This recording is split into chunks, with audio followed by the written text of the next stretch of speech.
This podcast contains detailed plot spoilers, adult language, and mature themes. Listener discretion is advised.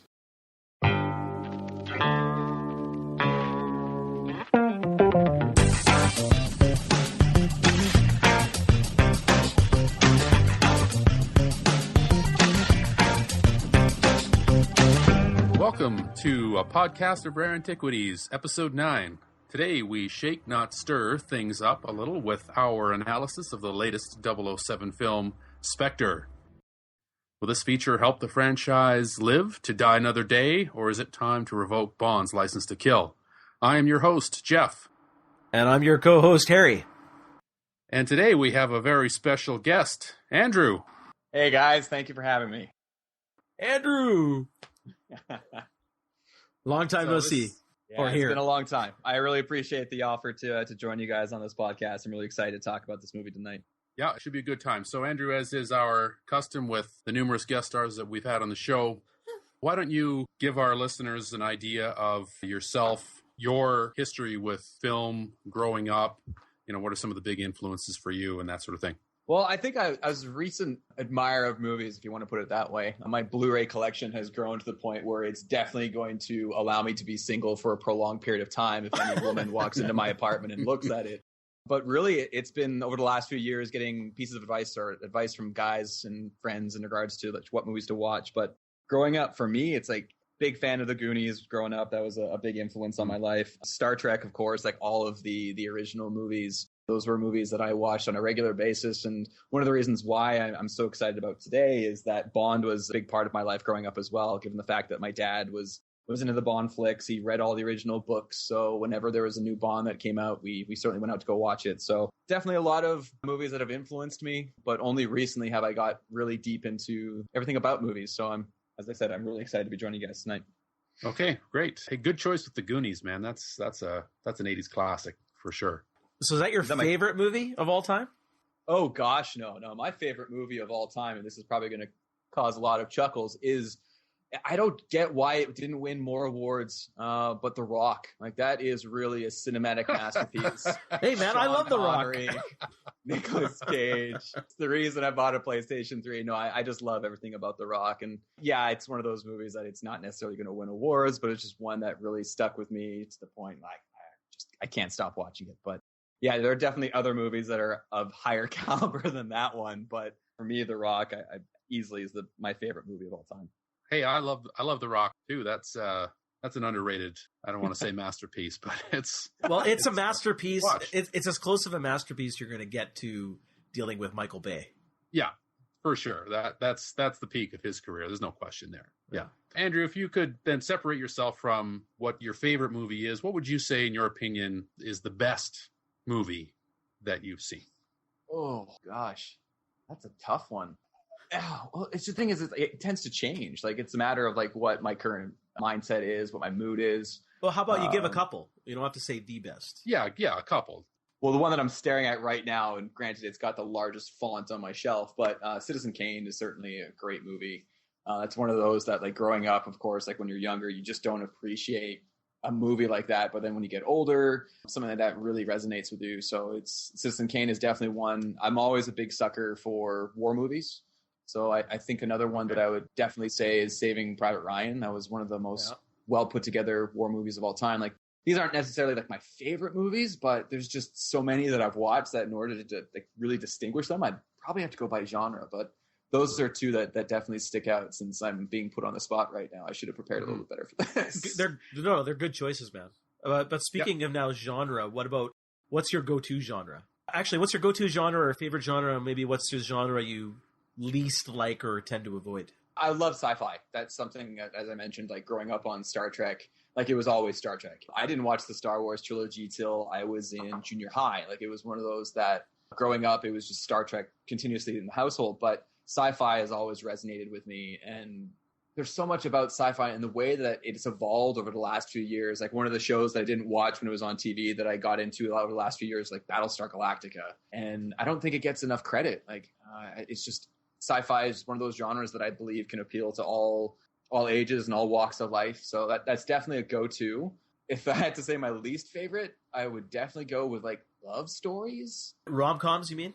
Rom-coms I don't mind so much, but more of like just I shouldn't say this since I'm trying to get a girlfriend, but it's just like you have to sit through this movie where it's all about this couple it's pre-programmed. Like it seems like they're cut and paste over the last few years. And rom-coms are kind of like that, but it's just those. Yeah, I'm not a big fan of those romantic movies. Yeah, some of them are tough to swallow. Some of them are good, but some of them are tough to swallow for sure.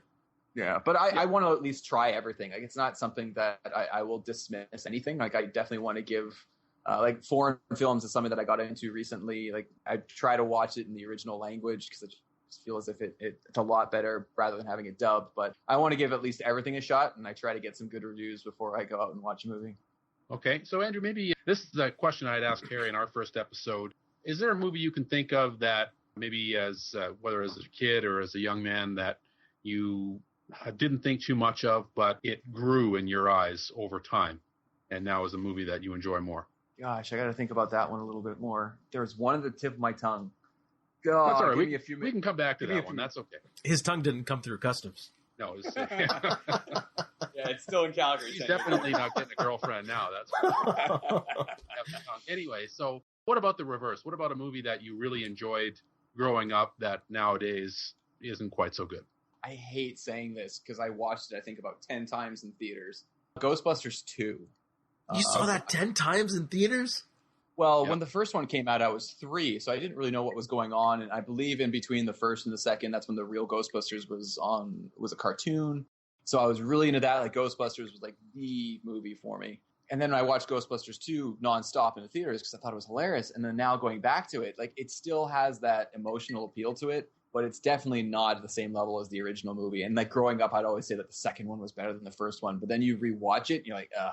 It's like, and you guys are going to kill me for this one. Like growing up, I had never seen the original Caddyshack. I grew up on Caddyshack 2 because my friend from elementary always watched it. So I thought that was like the pinnacle of comedies. And then I watched the original and I'm like, oh.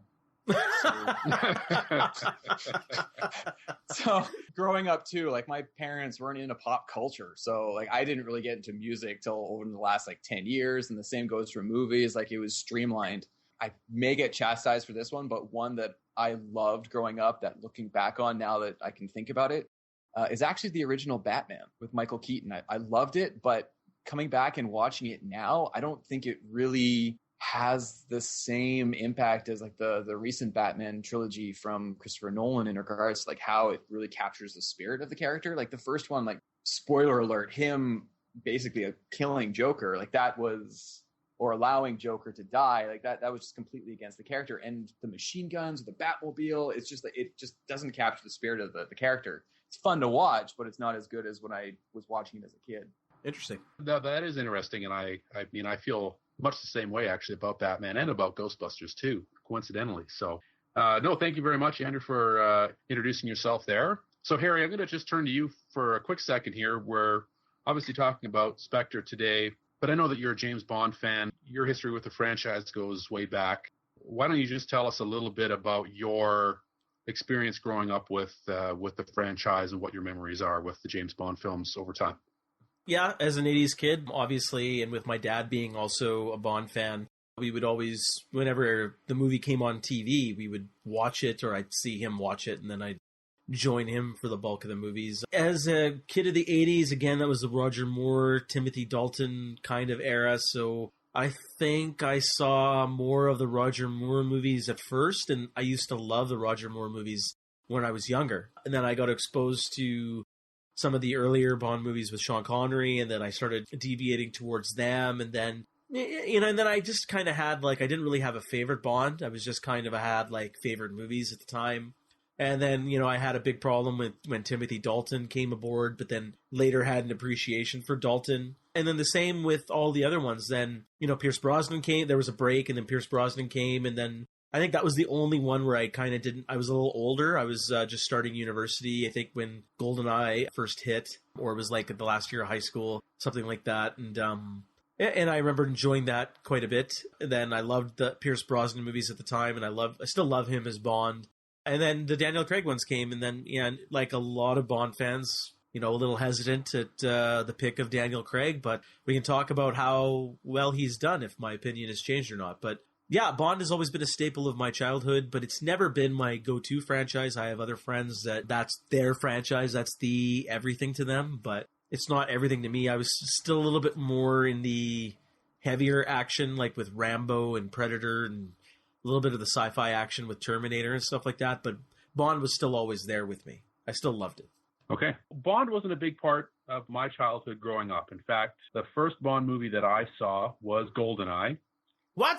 Yeah, GoldenEye was the first Bond movie that I experienced. I went to opening night when it was released in the theater, and I absolutely loved it. Probably still my favorite Bond movie to this day. And then after that, because I enjoyed it so much, I went back and experienced the franchise back from there. So it was, there's a lot of movies to go through. So it took a couple years, before everything was on DVD, there's rights issues. So it's hard to find all of these movies in one place before the last couple of years here. So it did take a little while for me to get through them all, but I've seen every film in the franchise multiple times. I have my favorites.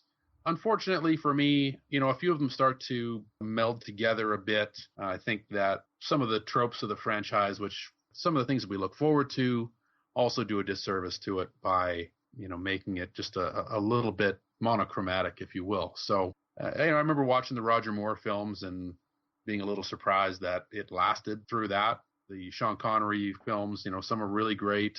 But yeah, I'm a fan of the franchise. I was excited with Daniel Craig as a choice. I love the departure from how they used to do these films to how they did Casino Royale. So I think that what's cool about it is that every actor who's played Bond has brought something new and unique to the role that fits with the character and expands it while still being consistent. That's very unique in film. We don't have an example of that anywhere else. And then that's true. It's actually quite amazing that they've been able to pull it off with all these different actors. Like, in my opinion, I would say, and I think I might be in the minority in terms of the modern geek world, that I think Lazenby is the weakest Bond. But I know that believe, Jeff, and hearing conversations about you before, you've been a fan of On Her Majesty's Secret Service and Lazenby himself. How about you, Andrew? Wow, that is a perfect segue, because On Her Majesty's Secret Service is by far my favorite Bond movie. It's my go-to. It's one of those Bond movies that I think at the time that it was made, it's shot very well for being made in the 60s. I wouldn't say Lazenby is my favorite Bond by any means. I think he's certainly maligned based upon what you hear when you watch behind the scenes and you listen to the commentary. Like, he just was an absolute pain to deal with on set. But his performance in the movie, I didn't think was that bad. Granted, like, in comparison to Sean Connery, like, who, in my opinion, is the greatest Bond, like, it's very difficult to fill shoes like that. But On Her Majesty's Secret Service, I think that's the perfect Bond film in all different levels, and kind of ties into Spectre, but I'll leave my opinions and my comparisons a little bit later when we talk about that movie. Yeah. No, sounds good. That's one of my favorites as well. I mean, Lazenby is certainly not, his performance wasn't the greatest. There's no question there. But the film itself, I think, holds up very, very well. I think that's one of the better Bond films. Lazenby was okay. Yeah, I think he's unfairly maligned. Yeah, he was fine. I completely disagree, but that's okay. No, like, let's slow down now. Let's do it. No, I think it's overrated garbage, but that's okay. Overrated garbage, you say? Wow, that's got to be a new movie ratings right there, like different levels. Areas like overrated garbage. Yeah. Well, your opinions are your opinions.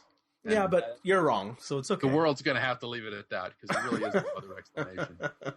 No, actually, GoldenEye's up there. It's not my favorite. I love Casino Royale. I love Thunderball's probably my favorite out of all of them, in my opinion. I also love You Only Live Twice. I also you like You Only Live Twice? Yeah, I like You Only Live Twice. And I also like For Your Eyes Only as one of the Roger Moore ones, and The Living Daylights from Dalton. Those are my upper ones. And, some of the other ones are a little lower, mediocre, or some of them are really terrible. Like Moonraker is by far the worst one, in my opinion. Yeah, but as a kid, Moonraker was so, this is one of those, growing up, I loved Roger Moore. Moonraker, the whole thought of, Bond fighting in space with lasers It's like, oh, this is so amazing. And you go back, you watch, you're like, yeah. When you have pigeons doing triple takes, I'm sorry, there's just something wrong with the picture. Yeah, no, it's not a good movie. Not at all. Yet, I think it might still be better than Tomorrow Never Dies. Just to throw that out Tomorrow there. Never Dies has a real bad story and villain. So That's pretty bad. Yeah. even though I like Jonathan Pryce, I just think he was used poorly. Used poorly. Yeah. That movie was a mess. Yes, agreed. Yeah. Badly written, terrible idea, did not come together at all. No. All right. Well, why don't we dive into this, guys? Any other thoughts before we jump into Spectre? I don't know if you want to get into it now. We can get into it later. But maybe do you want to have a quick chat about the Daniel Craig franchise? I was thinking we'll do that after. Sure. Okay. All right. Spectre. It's Bond versus zombies. All right. Actually, it's Mexico City during the Day of the Dead celebration. The streets are filled with people dressed up as skeletons, ghouls, and specters.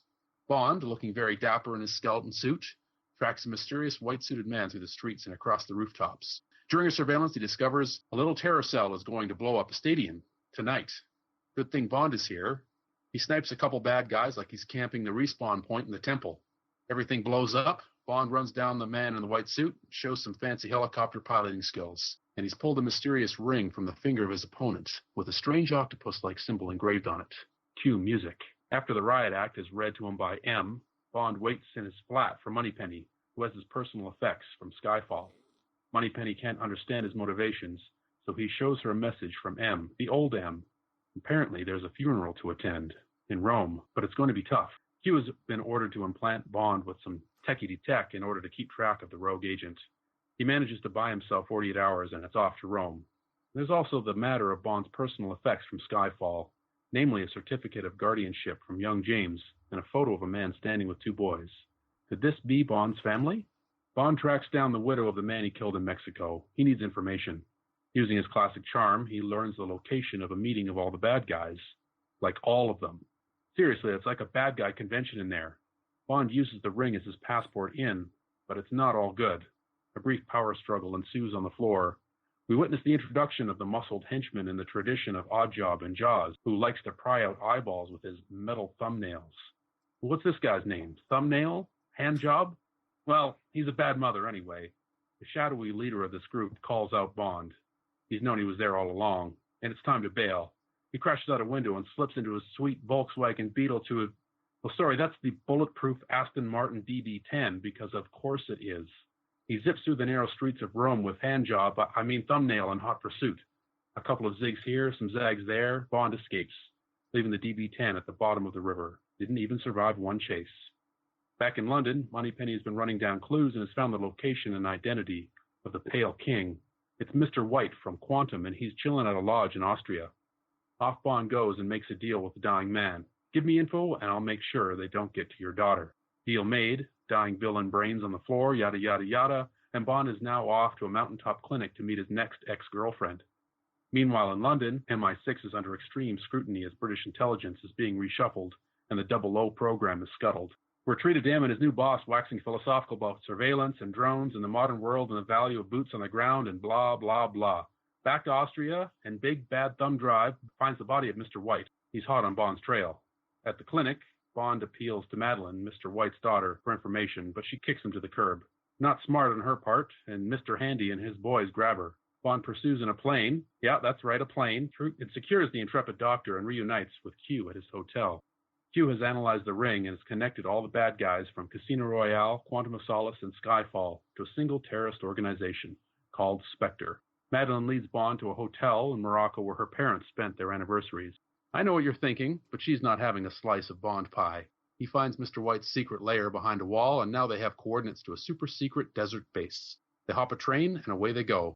Their pleasant dining car experience is interrupted by none other than Metal Thumb McKillerson, who rips apart the entire train with Bond's face. But a little ingenuity and a lot of heavy beer kegs go a long way, and it's bye-bye to the thumb wrestler. The train leaves Bond and Madeline in the desert with a huge repair bill. A mysterious car arrives for the duo and brings them to the supervillain's secret desert lair. Finally, we meet the big bad, Franz Oberhauser, who in proper Bond villain fashion explains his plan for world domination. It's all about information, surveillance. Now, isn't that what Her Majesty's new Secret Service boss has been talking about? Uh-oh. Now it's time for the obligatory Bond torture scene. It seems that after Bond's parents were killed, it was Oberhauser's father who took Bond in. But little Franz didn't like another cuckoo chilling in his nest, so he killed his father and took on his mother's family name, Blofeld. Ernst Stavro Blofeld. Bond gets a weird little drill to the face, sets off a watch bomb courtesy of Q, and he and Madeline make their escape, destroying the lair in the process. But they're not done yet. They still have to stop the implementation of Blofeld's plan in London that will provide surveillance from all over the world, right into Spectre's lap. Bond and Madeline reunite with M and Q and Moneypenny in London. The plan is to get the fancy computers in the new intelligence base so Q can hack in and stop the system. Madeline doesn't want to be part of this and says goodbye. En route to the new HQ, Bond is captured and taken to the hollowed-out skeleton of the old MI6 building, while M and Q get to the computers at the new complex. A handy countdown timer lets Q know how little time he has to work his nerdy hacker magic. Bond escapes his assailants and makes his way deep into the MI complex. There's Blofeld behind bulletproof glass, wearing a new face scar. He has the place rigged to blow in 3 minutes and offers Bond a choice. Madeline is somewhere in the building, and he can either die trying to save her, or live knowing he let her die. Blofeld gets to the chopper, and Bond scours the building looking for Madeline. He finds her, and they make their escape through a canal on a boat just as the place goes boom. And after the first ever boat-helicopter chase to end with the boat winning, Bond confronts the broken and defeated Blofeld on a bridge, gun drawn, ready to end the threat. But as Emma said, a license to kill is also a license not to kill. And after looking his adopted brother in the eye, he lowers his gun and walks away. The end. So, there we have Spectre, gentlemen. Andrew, I'll just ask you, as we do on the show, just taking the plot synopsis there, listening to that, are you compelled by this film? Well, I think you did a great job of summarizing the movie up. Certainly, like, as I said, like being a fan of Bond for a number of years, and the return of Spectre and Blofeld, of course, like all the rumors were swirling before the movie debuted that it was going to be Blofeld as the main villain, and I think Christopher Waltz was a perfect choice for the villain. I love the synopsis. There's a but I will leave that discussion for a little bit later. Okay, all right. Harry, what about you? Are you digging this so far? I like the first part. Actually, it didn't hit me until now, and I just wrote it while you were doing your synopsis, which was good. Information generic plot line reminded me of Terminator Genesis. And I just wrote it down, and it's like, oh God. We're in trouble. Anyway, that's the first thing. That's my first thought. It's like, didn't I just see this in Terminator Genesis? And maybe a lot of other movies that I can't think on the top of my head. The worry I had from the trailers, and we can get into it later, they kind of gave it away, was that whether this guy was Blofeld or not, the main bad guy here was related to Bond in some way. And we'll get into that later. I think that's a main discussion topic. That was a worry of mine. It came true. It was pretty obvious from the trailers. Again, stupid studio companies. No need to give this crap away during the movie trailers, but they never learned. So, yeah, my first thoughts are, good synopsis, but my first thoughts are I'm watching part of Terminator Genesis, whether you guys agree or not. Well, I hadn't made that note, but I think that, obviously it's in the public consciousness right now, surveillance, drones, and that makes sense that we're seeing, movies and books deal with these topics. And that's great. The best art is always topical. My issue is that it doesn't make any meaningful commentary on these topics. Yeah, you're doing what other movies have done. Are you doing it better? So that's something we can get into. That's something we can get into. So I'm going to hit you guys with a little bit of trivia here before we kind of break down scene by scene. What I found most interesting here is the use of Spectre. Now, this is the first time we've seen the use of Spectre in many decades. And do either of you know the reason why we have not yet seen Spectre? It's called Quantum before because it's a rights issue. Yeah. So the rights issue. So what happened is way back, there was a producer by the name of Kevin McClory, and he was one of a trio of writers, including Ian Fleming. And they wrote a screen treatment for a film that Fleming then based his novel Thunderball on. And then the subsequent film was based on that. So this McClory character retained the rights to Spectre and to the Blofeld character. He also owned the remake rights to Thunderball, which he exercised in 1983 with Never Say Never Again, so that was a remake of Thunderball. So numerous scripts had been written over the years, and they had to be modified and rewritten in order to change Spectre and Blofeld to other things. So they were actually parts of a lot of scripts after the fact, but they always had to be written out. And then the rights issue was, so when they were doing Quantum of Solace, Quantum was originally envisioned as Spectre, but because they couldn't use the term, they went with Quantum. And then, the rights issues were eventually obviously settled, and they were able to bring everything back under one roof. So decades long battle to get the rights to the goofy name of Ernst Stavro Blofeld. Hey man, that's a great name. Yeah, it's a great Bond villain name. There's no question about that. You'd be a good Blofeld. I would be a good Blofeld. Actually. No, just your name should be Blofeld, and you don't do anything with it. That suits you. Yeah, I agree. Thanks for nothing.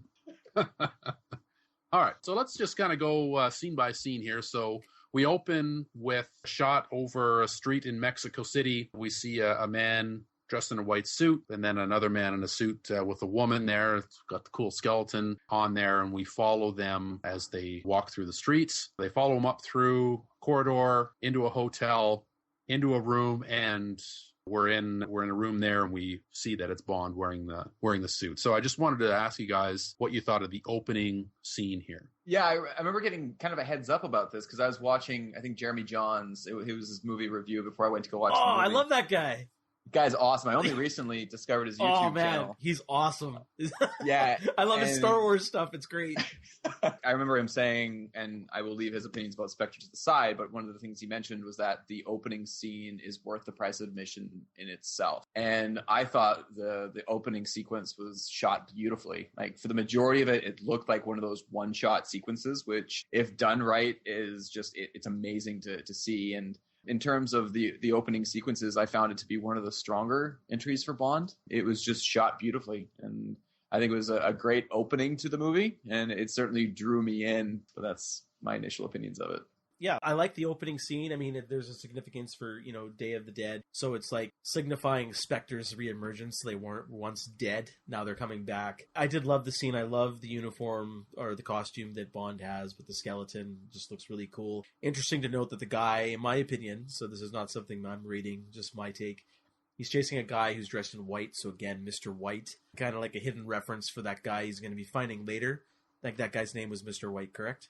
Or that. Yeah, that's right. Yeah. Yeah. So I don't know if that was there. They threw that in there on purpose, or if it was he was just dressed in white because it's easier to follow that guy through a whole crowd of people in costume. So for visual purposes. So I thought that was interesting, but I did like the opening scene.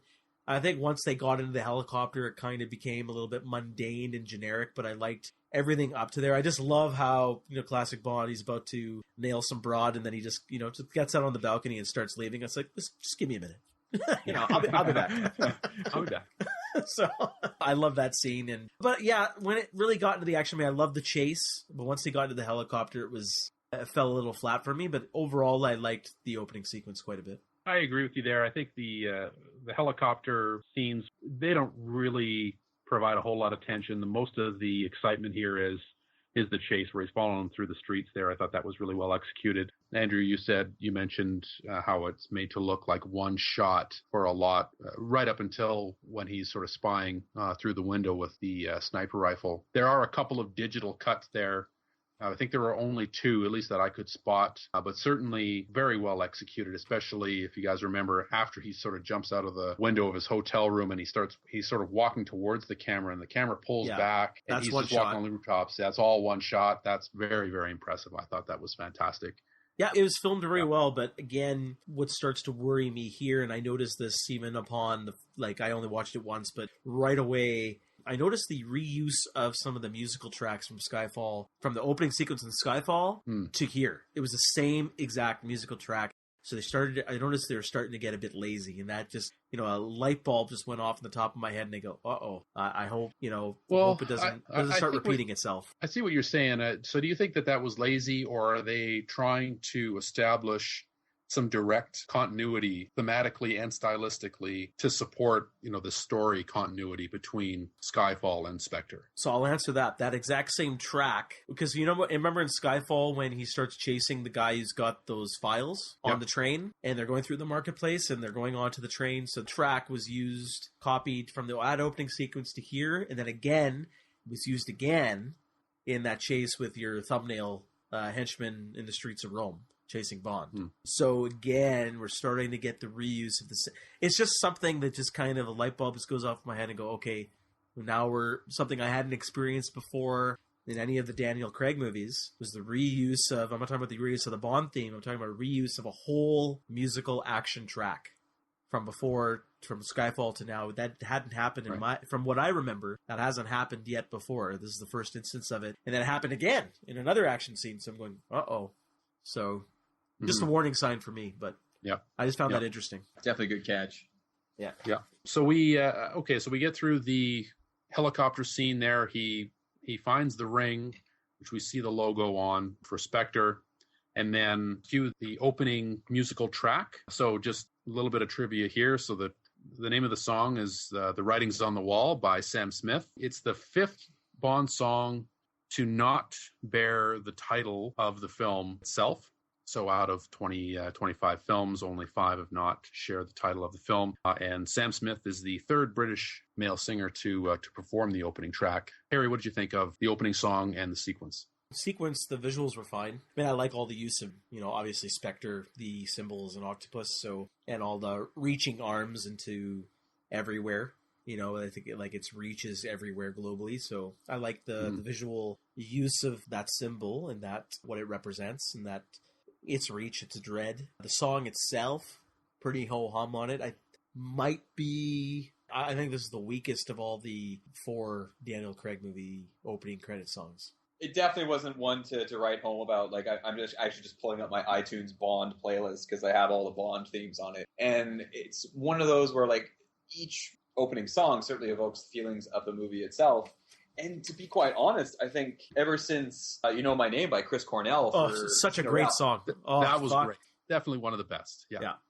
And the opening title sequence for that movie as well, like with all the cards, like playing out, I thought it was unbelievable. With this one, I kind of tuned out. Like when you're going to ask for like feedback about it, like as soon as the song started playing, I'm not really interested in this. Like, the visuals were great, and with Bond, you kind of expect that. There's nothing really that's going to wow you when it comes to the opening title sequences anymore. But I'm going to definitely side with Harry that I think this was certainly the weakest of the Daniel Craig, and I just expect more from a Bond. So do I. I can't.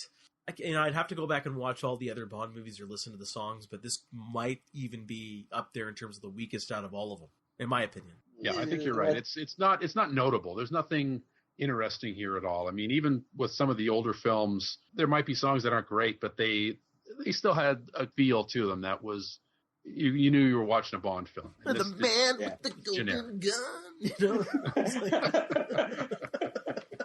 that was right on the nose, but I basically thought I was listening to exactly. We should have the opening sequence for the next podcast be you singing whatever movie or theme song is associated with it. I like this. Well, I'll do my best to do the Bill Murray impression of the next one we're going to do.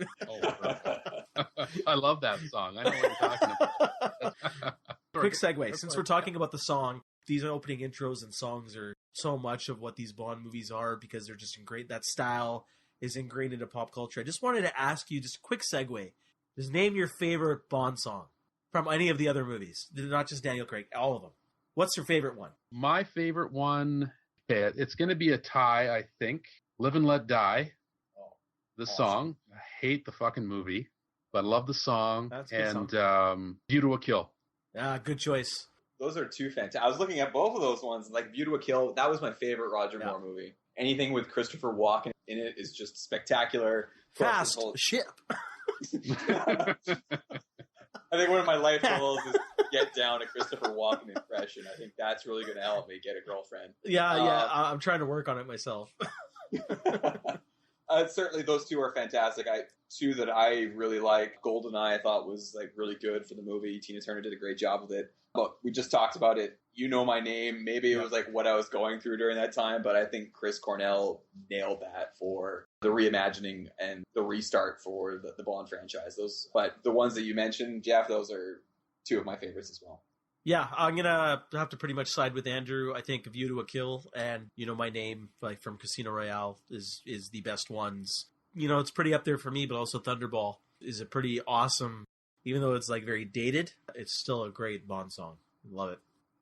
All right, so let's move on from there. We arrive in London. Bond is getting the typical chewing out from M. Not a whole lot happening here. The new boss arrives, who Bond christens with the new name of C, which could have a variety of meanings, obviously. What did you guys think? What was C? What did C stand for? Cunt. That's what I thought too. I was exactly like, not a word that I'm going to repeat on a podcast, but thank you, Harry, for summing that one. Yeah, no worries. We're family friendly, man. Come on. We got to learn about it sometimes. It's a family show. Exactly. Yeah. Grown up family. Dysfunctional, but especially every single time you introduce Harry to a new member of your family or a close circle of friends that comes with a disclaimer. So you cannot be held accountable for any of the thoughts and opinions expressed by Harry. It's just one of those things that I have memorized down pat when talking to people. Yeah, exactly. So the only relevant stuff here is, we know that Moneypenny has Bond's effects, Skyfall. There's a new head of intelligence here. Looks like they might not be getting along. And that's pretty much it. We get to Bond's flat. And apparently a considerable amount of effort went into how Bond's home should look. And Daniel Craig had a fair bit of input into how it looked. I thought this was an interesting window into the character here, but I want to hear what you guys had to say about that. So, Andrew, what did you think about the look of Bond's home here? I still found it too decorated. Like, it's like when you think of it with Bond, certainly he's got style. He knows, I would imagine, how to decorate his own apartment. But for a guy that's always traveling around the world, doesn't have any roots really. Like, you'd expect the apartment to be fairly bare. Like, he wouldn't have many effects or many articles that he would be attached to because that's the nature of his character. But I still found it to be a little too decorated for a guy like Bond, but that's just me. I agree with you. That's the most logical sense, Andrew, is that a guy who's a spy and who travels as much as Bond does not have any time whatsoever to organize or decorate or furnish his home. So in terms of a gritty realism, I agree. That's probably the most logical approach, and I cannot fault this film for that. But in my opinion, they lost an opportunity here to kind of give small insights into maybe who Bond is. I mean, I don't know if we really want to know that too much, because I think the Daniel Craig films have kind of, dipped their toes into that water a little bit too much instead of focusing on the classic Bond adventure per se. But I think they could have done something subtle here, even with like a piece of art. I don't know. It give an interesting insight to who this guy is. Maybe he had a bunch of X-rated artifacts around his room. Who knows? I don't know. Like he's got a horse in the corner or something. Yeah. But you know what this reminded me of, Jeff, is who's that guy? Elaine. Who did Elaine work for in Seinfeld? What was that guy's name? Peterman? Yeah, Peterman. This is Peterman. Yeah. It's just a place to flop. I think they did miss out with like an opportunity to establish that continuity. Like, they did it a perfect way with Skyfall, like kind of paying homage to the old Bonds. And there could have been an opportunity to have like just little various artifacts that, well, of course, it's not the same universe as the older Bonds, but just having tie-ins to previous movies, I think would have been a nice little touch, or like a comical aspect to be like, he has a picture of M next to his bed, and then like as Moneypenny walks in, he's like, "You didn't see this," and like closes it. And he's like, "Oh, this is going to be tough to explain." I think that might have been the most effective thing to do, is do a little funny, humorous artifact in his flat there. I actually thought that the impression that I got from how they laid this out was that Bond himself didn't really know how to set up a flat. So he just set it up how he thought a normal person might do it. There's a TV, there's a couch, there's a coffee table, and that was it. There's nothing meaningful for him there because there isn't anything meaningful to him, right? He doesn't have anything of value. It's and that's him where and his job. And I think they did that on purpose as well, because that's kind of a loose thread that they're going to try and tie up in this film at the end. Yeah. He's got nothing outside of his work. That's right. Exactly. So Moneypenny arrives. She gives him the box of the artifacts that are recovered from Skyfall. We get a glimpse of a photograph, a certificate of guardianship. So we're getting intimations here of Bond's past. Obviously, we're meant to believe that something's happening here for the future, but we're not exactly sure what. The most telling detail, obviously, is the sort of the faded out, burnt out face of the other individual in the photograph. So we've got some mystery here, some intrigue. Then we get to some. What though? That'd be funny if they actually, just like in Last Crusade, they pull up this old photo of like Indiana Jones looking at his father, and you can tell young Sean Connery or something like that. Like they fudged it a little bit. Another opportunity. They could have done this. Just made that old father look like Sean Connery. Make him look like Sean Connery for no reason. Yeah, just for no reason at all. Yeah, that would have been fun. Well, actually, the caretaker for Skyfall, I believe, if I remember correctly, reading or watching the behind the scenes, they originally had hoped that Sean Connery would be that protector of Skyfall in the previous movie, but I think... I agree with you. The minute he pops up, though, that's over. It's over. Well, I'm interested in that old caretaker then, not James Bond. I think that would have been a neat little thing, but I think you hit the nail on the head, is that, yeah, it's nice to kind of have those homage to the past, like having Sean Connery be a part of it. I think Sean Connery as a villain would be fantastic. That's another topic. Should have been Shatner. Should have been Shatner. Oh my God, here comes Shatner. That doesn't work. That doesn't work at all. Yeah, Avery Brooks could be a Bond villain because dude's actually crazy. I can believe that. He played it perfectly. Hippocrates Noah. They have to sign him out of the asylum, though, and that might... Too many liability issues there, I think. on my island, right? He played the perfect Bond villain. I want him. Oh, he did, though. He did play that Bond villain. Remember Dr. Noah in that? Hippocrates Noah. He's the best. Hippocrates Noah, yeah. Oh, man. I don't think the world's not big enough for that much awesome. Well, the world's not ready yet. It's not ready. It's not ready. No.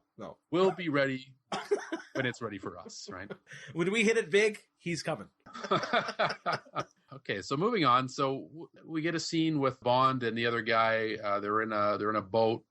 They pass the new national security building that's across the river from the old MI6 building, and this is where we learn that things are changing.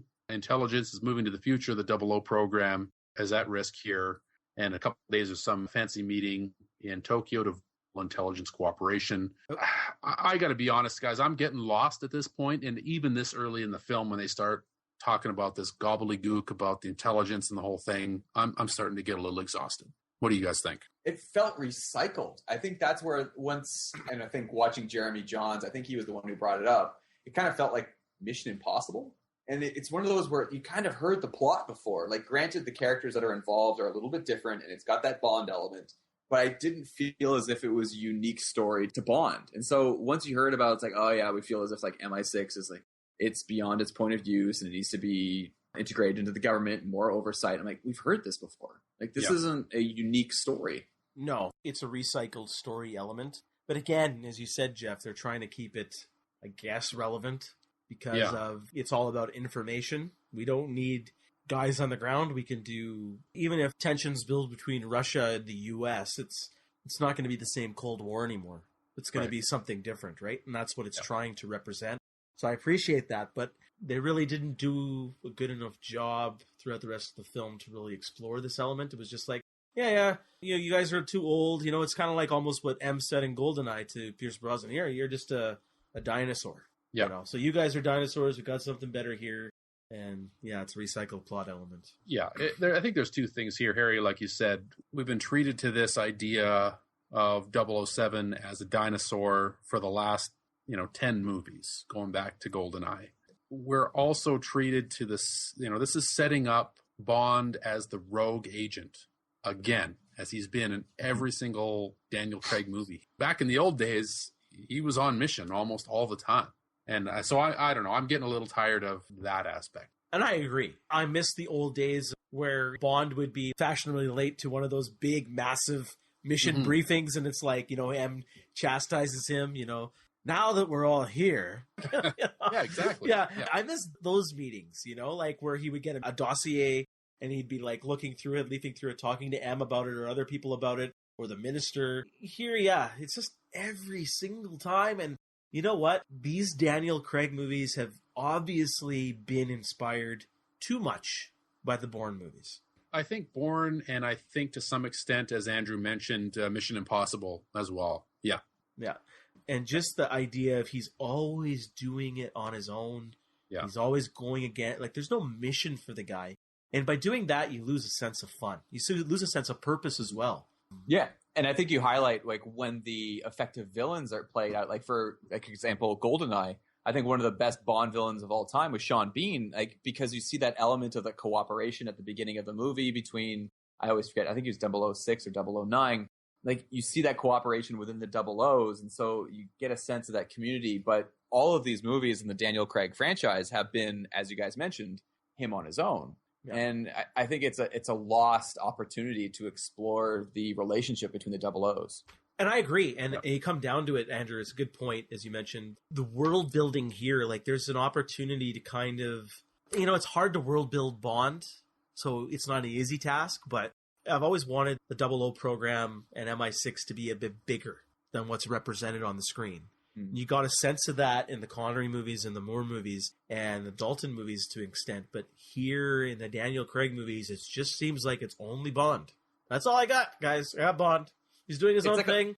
Sorry. It's like a Marvel spinoff. Like, I love the Winter Soldier, but you're like, where are the rest of the Avengers? Like, all of a sudden, like, no one wants to show up and help. Like, where's Iron Man? Where's the Hulk? And, like, in these situations, you're like, there's got to be more 00s than 007 dealing with this situation. Yeah. And maybe that's something they're saving, where all of a sudden all of the 00s show up and there's this big, massive fight to end the Bond franchise. I don't know, but it's different. Like the end of Thunderball. That would have been sweet. I kind of disagree, because I like that, you know, we know that there are other 00 agents, and we get a reference to them every once in a while. And I always get a thrill when we hear about another 00. I mean, I love Sean Bean 006 in GoldenEye. I thought that was so awesome that they went that way there. We do get a mention of 009 in this film here. Yeah, and you get to listen to his playlist as well. Yeah, we get to listen to his playlist. So, I mean, I agree. I would like if we got a better feeling of the larger world here, of the 00 program, of the other agents that are out there. But to be honest, I don't really want to see it. I just kind of want to get a glimpse and get a feel for it. I think that builds the world in a much more intriguing way, because it's still about Bond, but to know that he's not the only one out there is kind of cool, but I don't really want to peek behind the curtain on that. Yeah, I think like what Harry mentioned earlier, where like Bond shows up to a meeting and all you see is like the backs of all the 00s as they're leaving the meeting, and M looks at him and is like, we just finished. Yeah. He's like, yeah. I think that would be kind of cool. So you don't ever see the other 00s, but you know they exist. All right. As we so we get to the new Q, the Q branch, and Bond gets some bizarre nanobot, smart blood tracking bullshit stuff going on, and then we see the new car, the new Aston Martin DB10, which has been reassigned to the aforementioned 009. So I'll hit you guys with a little bit of trivia here. Aston Martin obviously has a long history with the Bond franchise. This particular model, the Aston Martin DB10, is one of only 10 models made. It was specifically designed for this film, so that as it existed in Spectre, that was a one-of-a-kind model. Only 10 will be made, so I thought that was kind of neat there. That's pretty cool.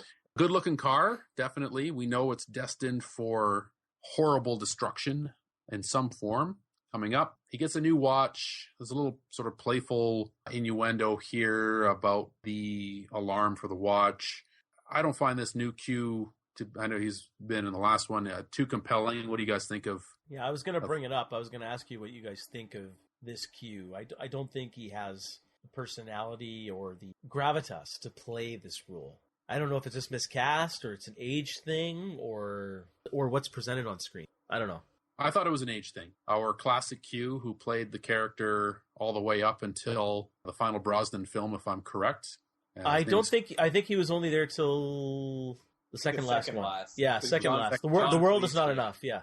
Yeah, and then he passed away in a car accident, if I recall. But he was fantastic. I mean, he had sort of the wisdom and Obi-Wan Kenobi feel to him. which I felt complemented Bond very, very well. Making him a younger character, I don't think it just doesn't work. Like, he's not the guy you're going to go to get your gadgets and your wisdom from. He's just some kid who's... Yeah, but they're trying to relate to the Mark Zuckerbergs of the world, right? It's no longer Bill Gates is that guy. It's Mark Zuckerberg. So that's why this guy is young. To me, that's quite obvious. They're slapping me in the face with their dicks in this, right? It's like, this is Mark Zuckerberg. This is Mark Zuckerberg. I don't know that Mark Zuckerberg's hitting you in the face with his dick exactly, but I mean, you're right that they are, maybe less specifically. That's the demographic now that, we think of tech and startups, it definitely younger leaning. So that, that makes sense. But we got to think about, I think they're not thinking enough about how the character needs to work. Exactly. Like, in my opinion, then that's kind of where I was going with it, but I didn't probably say it properly, is that... No, you said that your dick was in your face. Yeah, it was, and I didn't like it. So rum is kicking in pretty quick. I need a refill. We might have to pause this, but yeah, I mean, like, they need to be on an equal playing field for them to play off each other. Daniel Craig's obviously a lot older than whoever's playing Q, this gentleman. So I just feel that level of respect and equality is not there. It's like Q needs to be that kind of guy who really can stop Bond in his tracks. The guy who Bond not only respects, and yeah, you get an element by the end of this movie that Bond semi-respects Q, but it's still even not there. But I think that's something that was needed in this franchise that was sorely lacking. I agree, yeah. And the banter suffers because of that disparity, I think. Yes. Yeah, you get the sense that the Q in the original, I want to get his name right, but I'm not even going to try and pronounce it. The Q in the original movies, there's this sense that, like, he's kind of gone through what Bond's gone through. Like, he is an engineer, he's kind of a geek, but that respect that was established between Q and Bond, like, granted, Bond would just basically do whatever he wanted with Q's gadgets, but there still was that element of respect.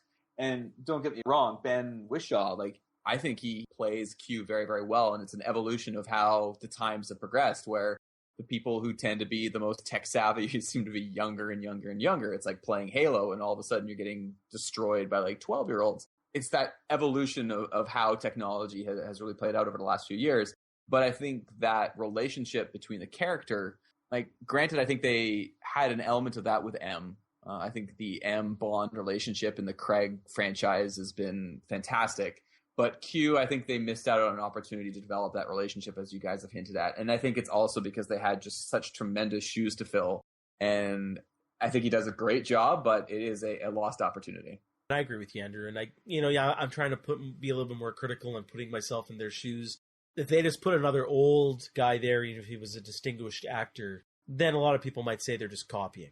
So, yeah, and then like you're going to be saying, oh, well, this guy can't compare to the other guy. So that's probably why, in addition to the relevance of today's tech geniuses, they went younger.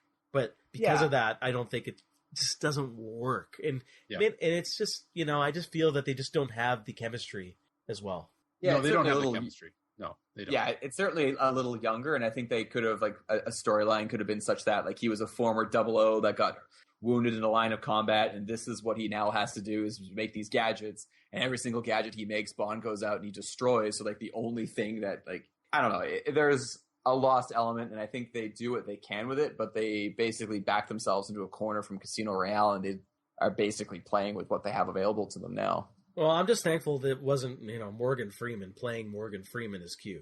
That's the only thing I can be thankful for. Desmond Llewellyn is the classic Q.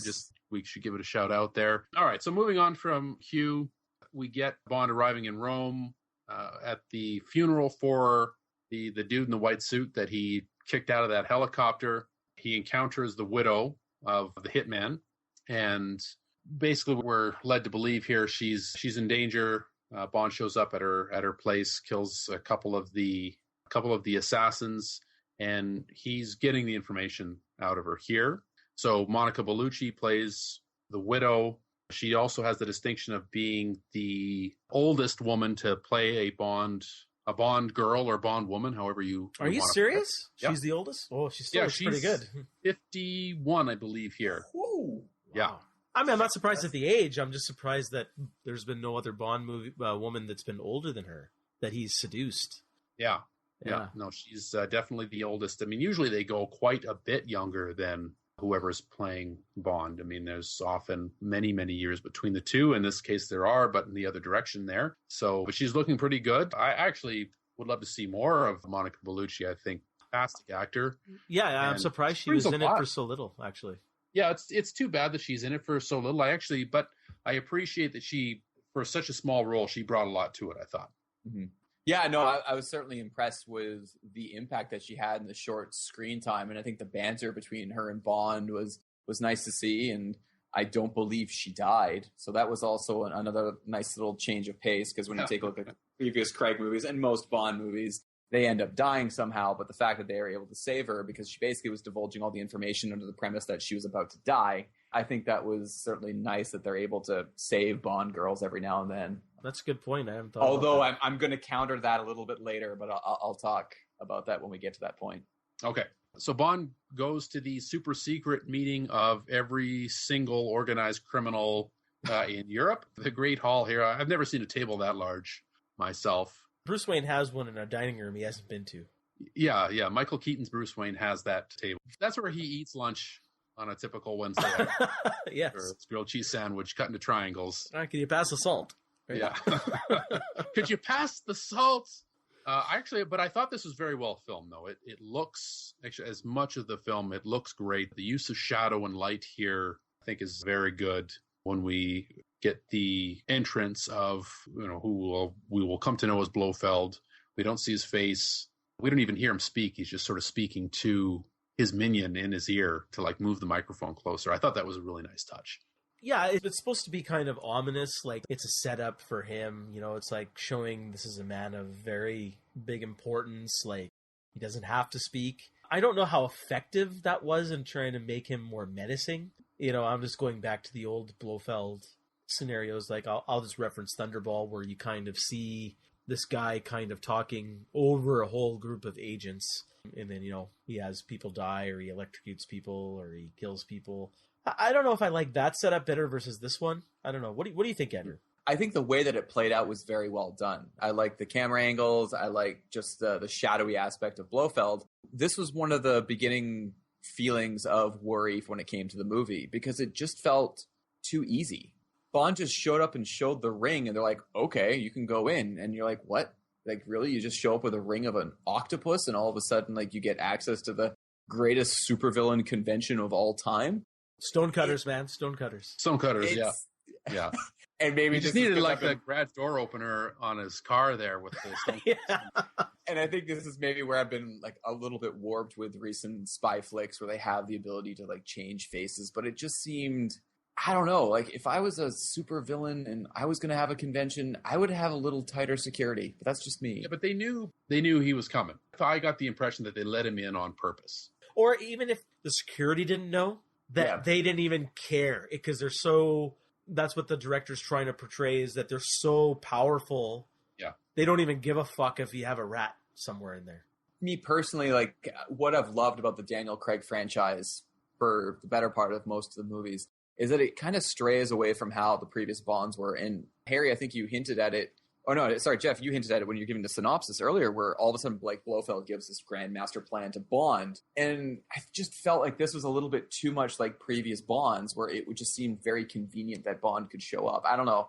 I liked how it was distancing itself from old Bonds, but it just seemed like this movie, and this is the beginning of, I think, a trend where everything seemed too easy and too convenient for Bond. That's so good. That was just how I felt. That's a good point. I did think Batista was awesome. Well, I was going to say, in the sequence. Yeah, let's talk about the introduction of Batista here. As what's his name?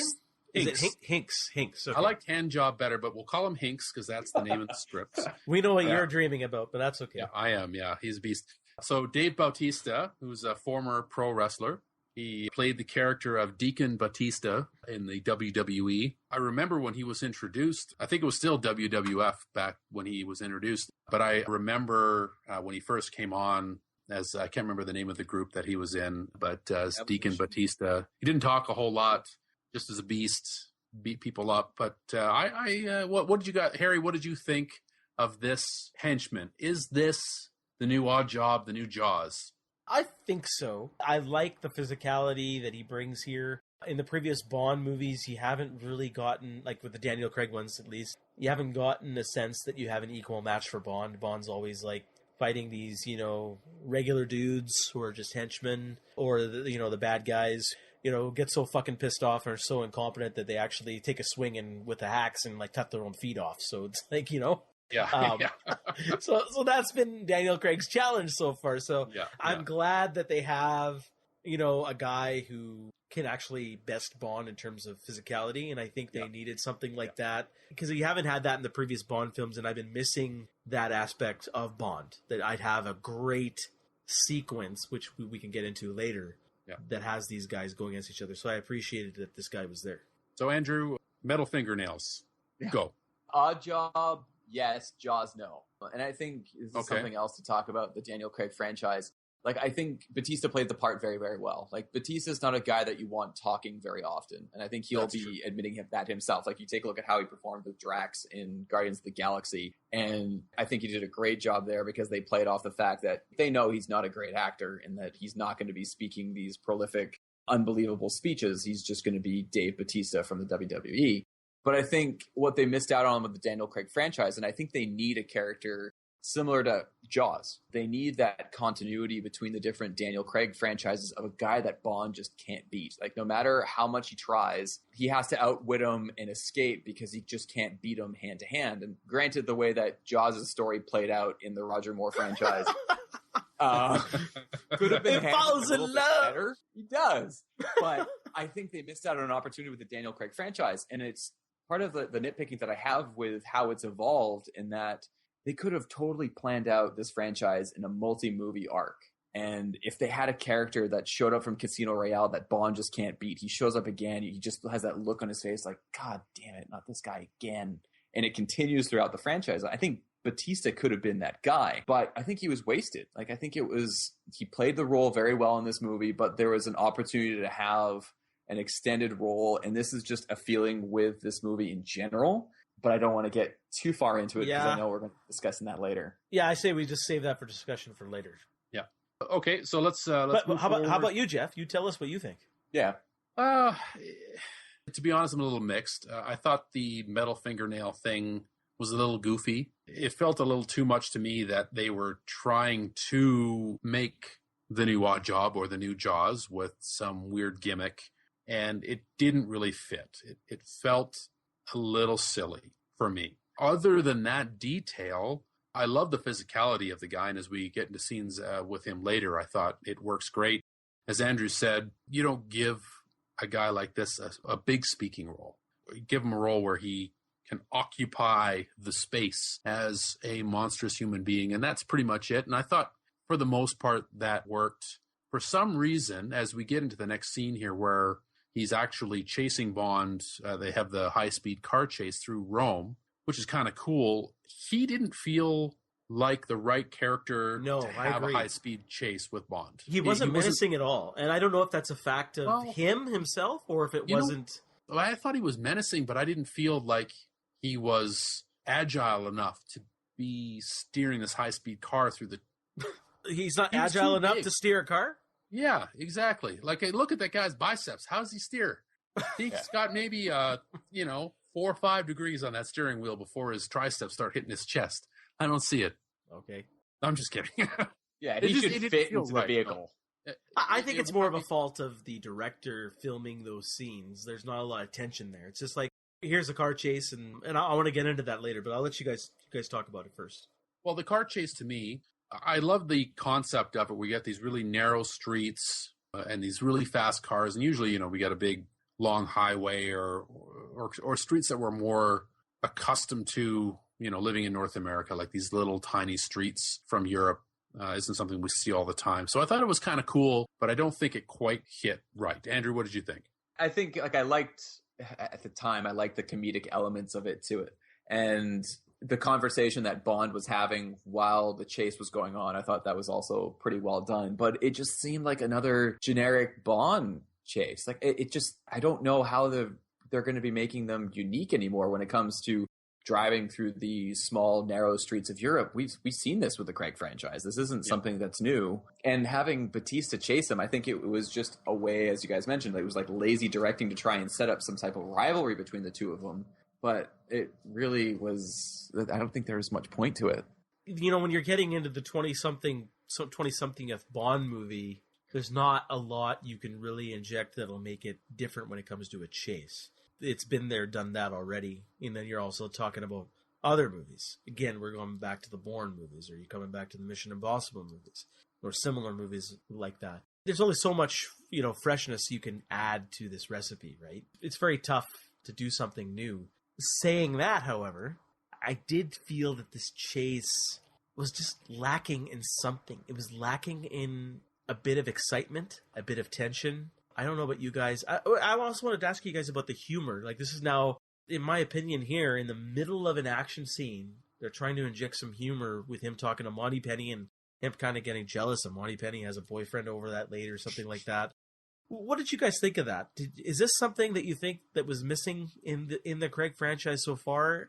Because I kind of think they were missing it before. I just don't know if this was the appropriate place to inject it. I like the Moneypenny aspect of it. I think it was one of those where it kind of ties into what I was mentioning, where it's like we've seen this over and over and over again, and Bond has become so desensitized that in the middle of this high-speed chase, he's able to have a coherent conversation, is more focused on the fact that Moneypenny's got some guy over at her. And I like that element of the humor. The interactions with the car in the alley, I think those were too much like previous Bonds. But I like that play of like he is that good of a spy where he can have a conversation where he's more focused about a guy that is playing on the girl that he has been manipulating for God knows how long. I like that element of it. I just didn't like it seemed a little cartoony with the guy in the alleyway. That's a very stereotypical Bond moment where it's like you get these other people in front of Bond and he has to try and get around them and they're too slow. I don't know. I think they threw those things in there on purpose. Well, these are not necessarily Bond tropes, but these are car chase tropes. Yeah. As well. So it's hard to separate. I found the humor a little bit misplaced here. I think that to me, it felt that they were trying to inject some classic Bond elements, some of the classic Bond humor into this film. And I don't think it quite fits because that's not really what we've been set up with the Daniel Craig part of the franchise. You know, I didn't mind the conversation with Moneypenny. I thought it was fine. Perhaps if the car chase itself had a little more, I thought it was lacking in tension and creativity. That's what I thought. I mean, there have been some great Bond chases over the years, whether they're car chases or boat chases or helicopter or the foot chase in Casino Royale. I mean, this didn't have anything interesting to it. They were trying, but it just doesn't hit. I agree. I think it was just lacking in something. Tension, excitement, you can call it creativity. How creative can you get when you're this deep into how many movies they're doing at this point? Yeah. So, I appreciate how hard it is to stretch out new ideas. But yeah, there was something missing here. There was some oomph missing. Yeah, there's an intangible. It's just not there. Yeah. Anyway, so the chase concludes with Bond deliberately crashing the DB-10 into the river as he uses the ejection seat. And away he goes. So that, I guess, is all good. We cut to the meeting in Hong Kong with the gathering of all of the intelligence agencies of various countries and the vote on if they're going to share their technology or their surveillance. So we get basically one holdout, which was, I believe, South Africa. And that's pretty much it. So it had to be a unanimous vote. So that's been sort of postponed for the time being. How are you guys following the surveillance information storyline so far? Predictable. Yes, extremely predictable. You know exactly where it's going to go. This guy's being set up as a douche. Oh, this guy hates the MI6 program. Automatically, they're not going to be able to do it at the end, or he'll be the villain. Anyone who's familiar with the actor, what's his name? Pull it up really quick. I think he's fantastic. Like anyone who watches Sherlock, I think he's a good actor. Yeah, I think he's fantastic. Like how he plays Moriarty, he's brilliant in Sherlock. And so when you see him on screen, instantly you're like, oh God, I already know he's a villain. Like I already know he's a bad guy. And that's kind of how I liked how they played out Ralph Fiennes in Skyfall. In that gave the impression like he was a bad guy, but he ended up being on Bond's side. And I think it's too predictable of a character, right? Like it's, you know exactly how this is going to play out. He's going to be exposed as being part of Spectre. And I think they wasted another character in Andrew Scott as C, because he's brilliant in anything that he's in. But it was just one of those, oh yeah, okay, I've seen this before. So Andrew, you're telling me this is another Cumberbatch's con moment. I think there are certainly elements of Star Trek Into Darkness that I think were wasted. But it's one of those where, like, maybe C was revealed to be Blofeld or something. It just seemed that whole character arc was way too predictable. So you feel this was maybe a miscast? It didn't help. I think he played it well, but I think because of the character and the actor's reputation, it ruined the surprise or the revelation. I think you have to pay respect to your audience as well when you cast these things. It's hard to do sometimes because you have to still get the right casting. You can't put the audience first, but then logic has to be there. You know, if you want to save some surprises, then it's like, oh fuck, you gotta cast somebody correctly. Yeah, exactly. It's like when you cast Liam Neeson in a movie. If he's not murder punching a wolf with broken glass, it just falls flat. Agreed. Yeah, exactly. There is actually there's an Into Darkness moment later, I think, which we can come to. But Bond and Moneypenny follow. So Moneypenny clues Bond in to the location of the Pale King, who is Mr. White, who we remember from Quantum of Solace, whom I actually didn't remember from Quantum of Solace because that movie was entirely forgettable. But off Bond goes to Austria, just an isolated cabin on a lake, and we run into Mr. White, who's obviously in poor health, and Bond's trying to get the information out of him, and they come to the bargain, which is Bond's going to track down and protect White's daughter, and in exchange, Bond gets the information and he gives him the gun so he can give himself the quick exit as opposed to the slow one that Spectre has been giving him here. So I didn't even remember Mr. White. Did you guys remember him? Yeah, he was in. Okay, Gander. I know he was in Quantum of Solace, but he was in Casino too. He was in Casino. Was he in Casino? Yeah, he was at the very end sequence with Bond where he actually says Bond, James Bond, and then the music cues, and then it's the beginning of a Bond franchise. But I'm going to side with Jeff. Quantum of Solace, I think, has been nearly permanently removed from my memory in terms of how awful of a movie that was. Granted, it was also a unique time in my life, but I just found, it's at first oh, that's a nice nod to how it's this seems like an elaborate setup, they know what they're doing. But I think it also exposes how I think they've just been flying by the seat of their pants every movie. There hasn't been a plan for this franchise from day one, and they're in order to make it, tie to one of the older movies, let's just throw in Mr. White. I have to be a little bit more fair because they didn't know the rights would come back. So Quantum was supposed to be the Spectre. So they were going to be building this evil organization, and this movie would be called Quantum, or hypothetically something like that.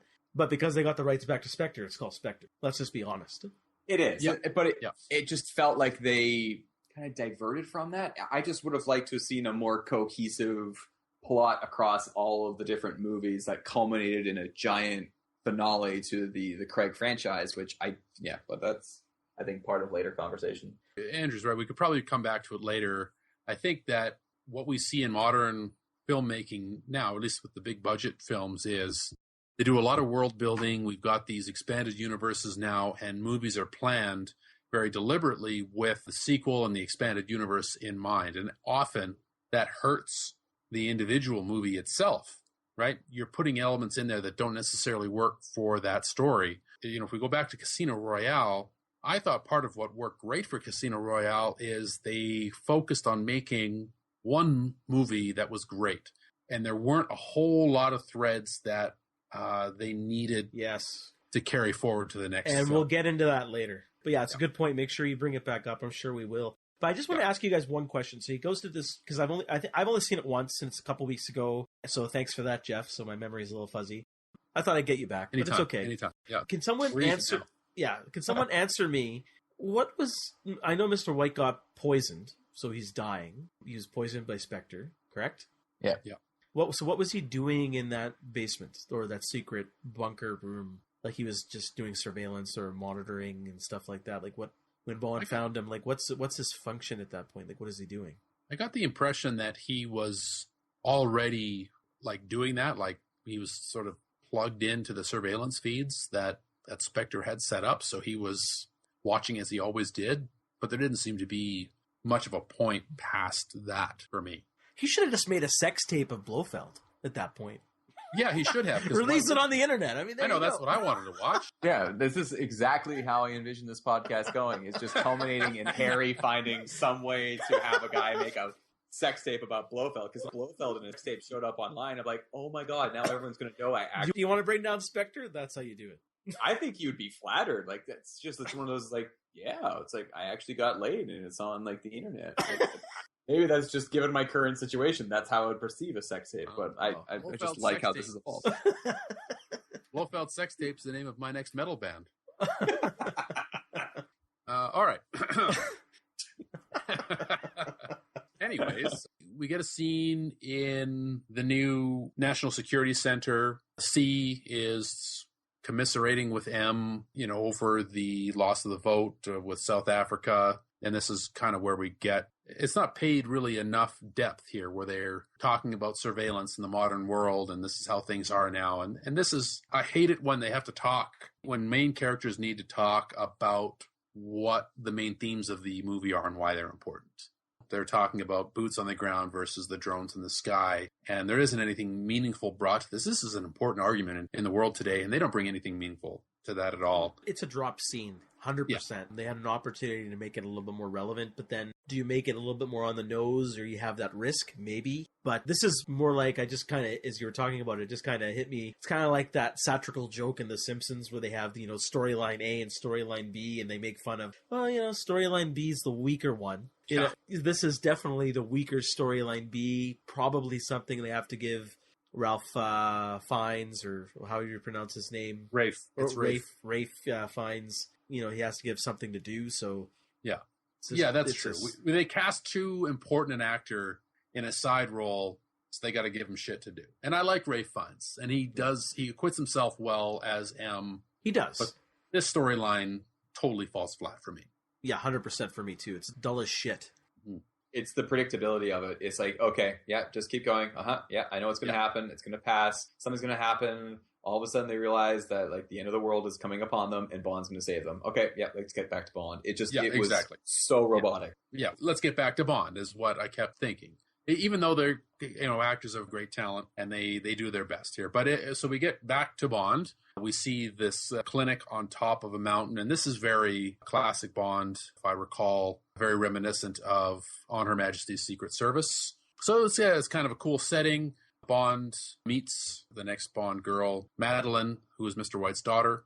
And I was a little bit put off by, he's sort of putting up the pretense here, but not really. I liked that conversation between them. Yeah, did you? Okay, well, tell us about that. I liked how she was, correct me if I'm wrong, that's some kind of therapeutic center. So she's asking him some questions, and I liked how she was kind of digging into him, because I think she's smarter than what she was giving credit for, because her father trained her well. She's the daughter of Mr. White, so she's still on guard, and she's, chosen a profession and maybe even modeled some of these questions so she can kind of pry into to see if this guy's a danger or not. And I liked how she was kind of probing Bond a little bit. It doesn't help that she's, damn fine and sexy as well. Yeah. Yes, very, very lovely lady, for sure. She is, but it just felt rushed. Like, of a movie that, of most of the Bond films, I found this one to be a little long, actually. It was one of the few that I've actually, was looking at my watch. It is the longest Bond movie ever, in fact. Ever? Oh wow. Yeah. This is the longest James Bond movie. Felt like it, but this was one of the scenes that I felt could have been stretched out longer to establish more of a relationship of Bond working his way into this little therapeutic group. Yeah. Like, imagine having a scene where Bond is with a group of other people and he's in therapy and he's just looking around like, oh, God, I don't want to talk about it. Yeah, we could have had more of this and less of the intelligence bullshit. But I did like one little aspect, and I think they could have played out this scene or this humor a little bit more. Correct me if I'm wrong, they did not serve alcohol here, because it's a therapeutic center. So when he's at the bar ordering something, they didn't really play off that joke a little bit. I wish they did. They kind of did, because he orders the vodka martini, shaken, not stirred, and they're like, we don't order alcohol. If you go back across the Daniel Craig movies, if I'm right, he never really gets that drink. No, he doesn't. Because in Casino Royale, he orders a vodka martini, and they ask him shaken or stirred, and he's like, do I look like a bloody give a damn? And then I think they kind of carry that thread through here. He never really gets the drink. So I thought it was a good little laugh. You know, he still hasn't gotten that drink. It's like Luke Skywalker not getting his lightsaber. It's like, what the fuck? Yeah, exactly. It's like, or not getting the Force. It's like, okay, where is it? Right. We're going to get it. Is Harry foreshadowing The Force Awakens? We will see in 3 weeks. But this was also the moment where it was the first tie, and I think there are a lot of connections, and this will, I think, unravel as we talk more and more about the plot, the tie to On Her Majesty's Secret Service. This was the beginning in my head. I'm like, oh, this is like a quasi remake of On Her Majesty's Secret Service. And that was a common theme I found as the movie played out, which as I'm that he couldn't get his drink. Not going to say. No, the sequence. No, he got drinking a lot more on Her Majesty's Secret Service. It's been so long. You remember that sequence? But the theme of On Her Majesty's Secret Service and just the visual look of this place on the top of the Alps or wherever they were, that was, I think, as I mentioned, like the first connection with On Her Majesty's Secret Service that really stuck with me. And I kept comparing it to that movie for the duration of this one. I can see some of the similarities there, for sure. Yeah, I think they're deliberately calling back to it. I think that's clear. So Q shows up, tells Bond he's got to go back to London, blah, blah, blah. He hands Q the Spectre ring for analysis. Q takes off, and Bond can spy that Hinks's goons are pinching Madeline. So he chases them down. So they're in jeeps, and Bond gets into an airplane to chase them down. Where did he get this thing? Yeah, I don't really... There was obviously an airplane, because there was an airstrip on the top of the mountain, and we did see that there was an airstrip. But I don't know. I mean, if they're absent any other vehicle on top of the mountain, I guess, okay, you jump into the plane, but it seemed a little extreme. For the Daniel Craig Bond, if it was Pierce Brosnan, I'd probably buy it. But yeah, it seemed a little unbelievable. It was beautifully shot. I have to give credit for where credit is. The cinematography was just absolutely gorgeous, just like it was in Skyfall. Masterfully shot. But yeah, again, you're running into the same issues that Skyfall had. It's like all these coincidences to end these action sequences. I had a hard time believing that he would be able to not only survive him ramming his airplane or interfering with these cars using an airplane, because he has no guns, he has nothing, he just has the airplane. So he's able to stop these jeeps or like have these jeeps kind of ram into the plane. I think it's been a couple weeks. I don't remember every single beat of the action sequence, but yeah, I found myself saying, it really didn't work. I don't know. What do you think, Andrew? They're reverting too much to previous Bonds. And it was cool. It was very well shot, but you're like, oh, that just like all came together perfectly. And it's another one of those examples of, I think, a wasted opportunity with this movie, because my favorite sequences, and I think they're all done really, really well throughout the Bond franchise, are all of the skiing sequences. Yes. I was going to say, I was missing a skiing sequence, but maybe instead of a downhill skiing, which would be exciting and thrilling, make it refreshing. Let's do a cross-country ski chase. Well, and this is where it's like On Her Majesty's Secret Service. They made it unique, and it was like a bobsled run. But this was another one of those examples of wasn't that For Your Eyes Only? Or was that also may have done that one too? That was On Her Majesty's Secret Service. That's how we caught Blofeld, for if I remember correctly. Okay. But it was just another one of those where it's like, oh, feels like the later Brosnan movies.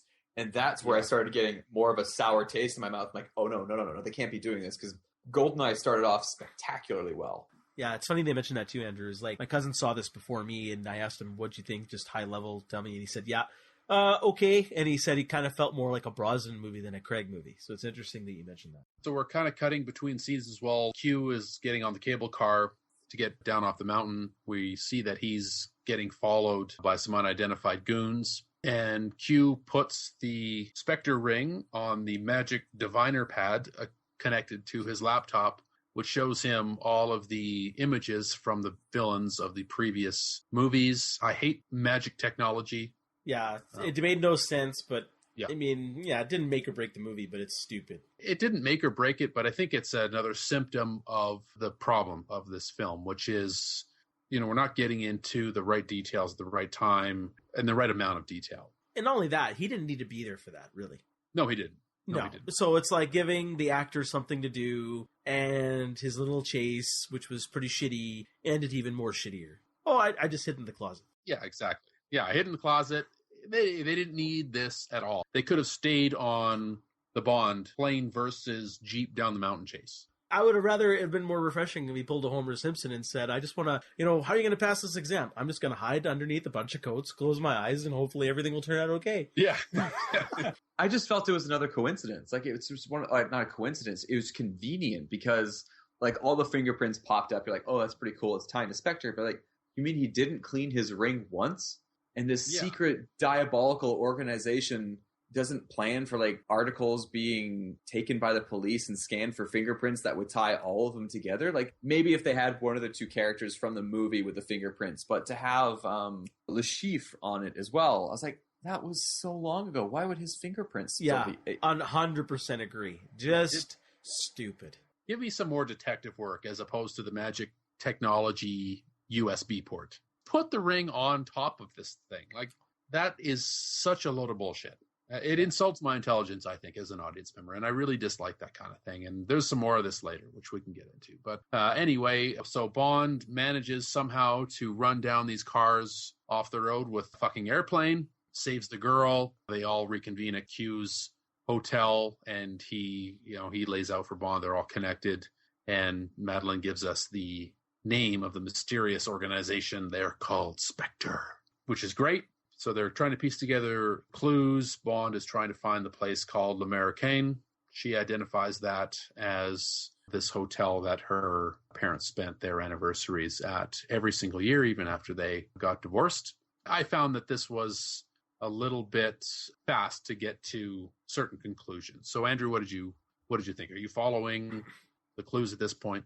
This is where the movie started to lose me. Like, this was one of the reasons why, as soon as I got home after watching this movie, I'm like, I have to read the synopsis on Wikipedia, because it's just that it seemed, did I actually just watch that? Like, it was the beginning of the dumbing of the movie, and it lost me, and it turned into a generic spy flick. So, Andrew, is this more about like just her revealing the information, or the time they spent there in that hotel? Yeah.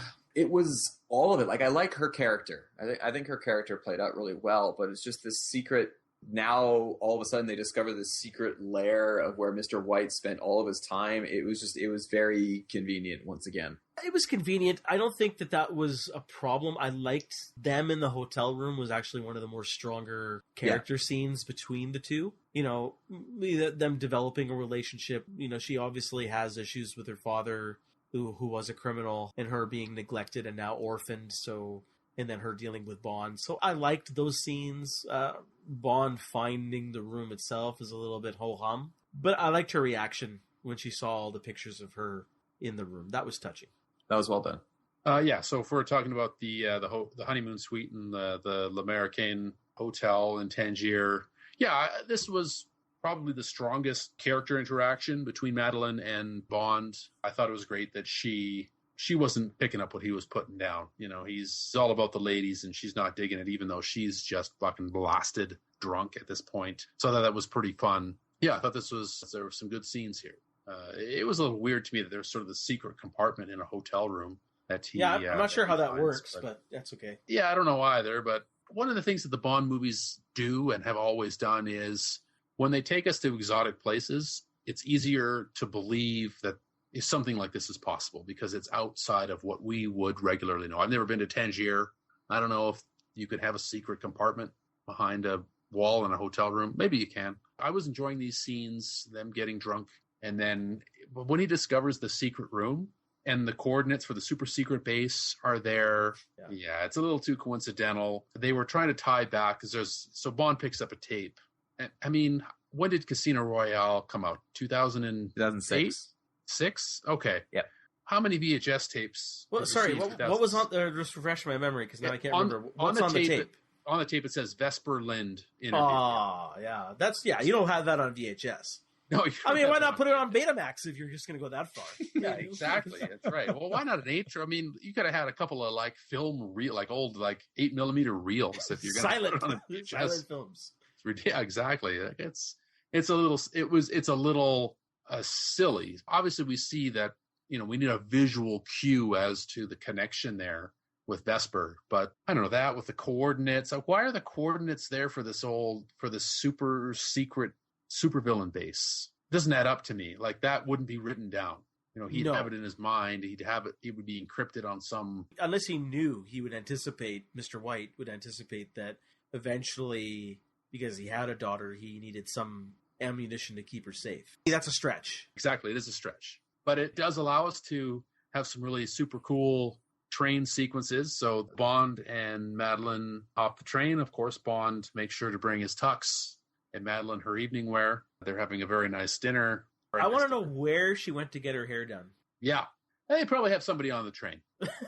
Yeah, me too. I want to know where I can get my hair done there. Straight up. Andrew. I want to know where I can get my hair done too. Yeah, there's straight up a salon on that train. Guaranteed. Guaranteed. Okay.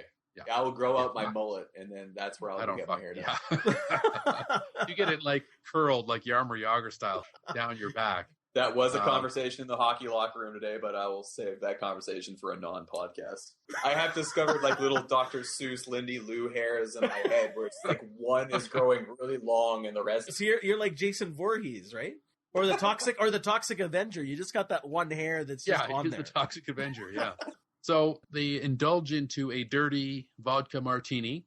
I got my issues with the vodka martini, but we'll move on. So as they're just sipping, who shows up but Mr. Metal Thumb, and we get into a very lengthy action sequence here, the fight scene, which takes us through several train cars. This is a knockdown, throw-out brawl here. Andrew, give me your impression of this fight. I liked the fight until afterwards when I realized, like, where was everyone? Like, the fight was very well choreographed.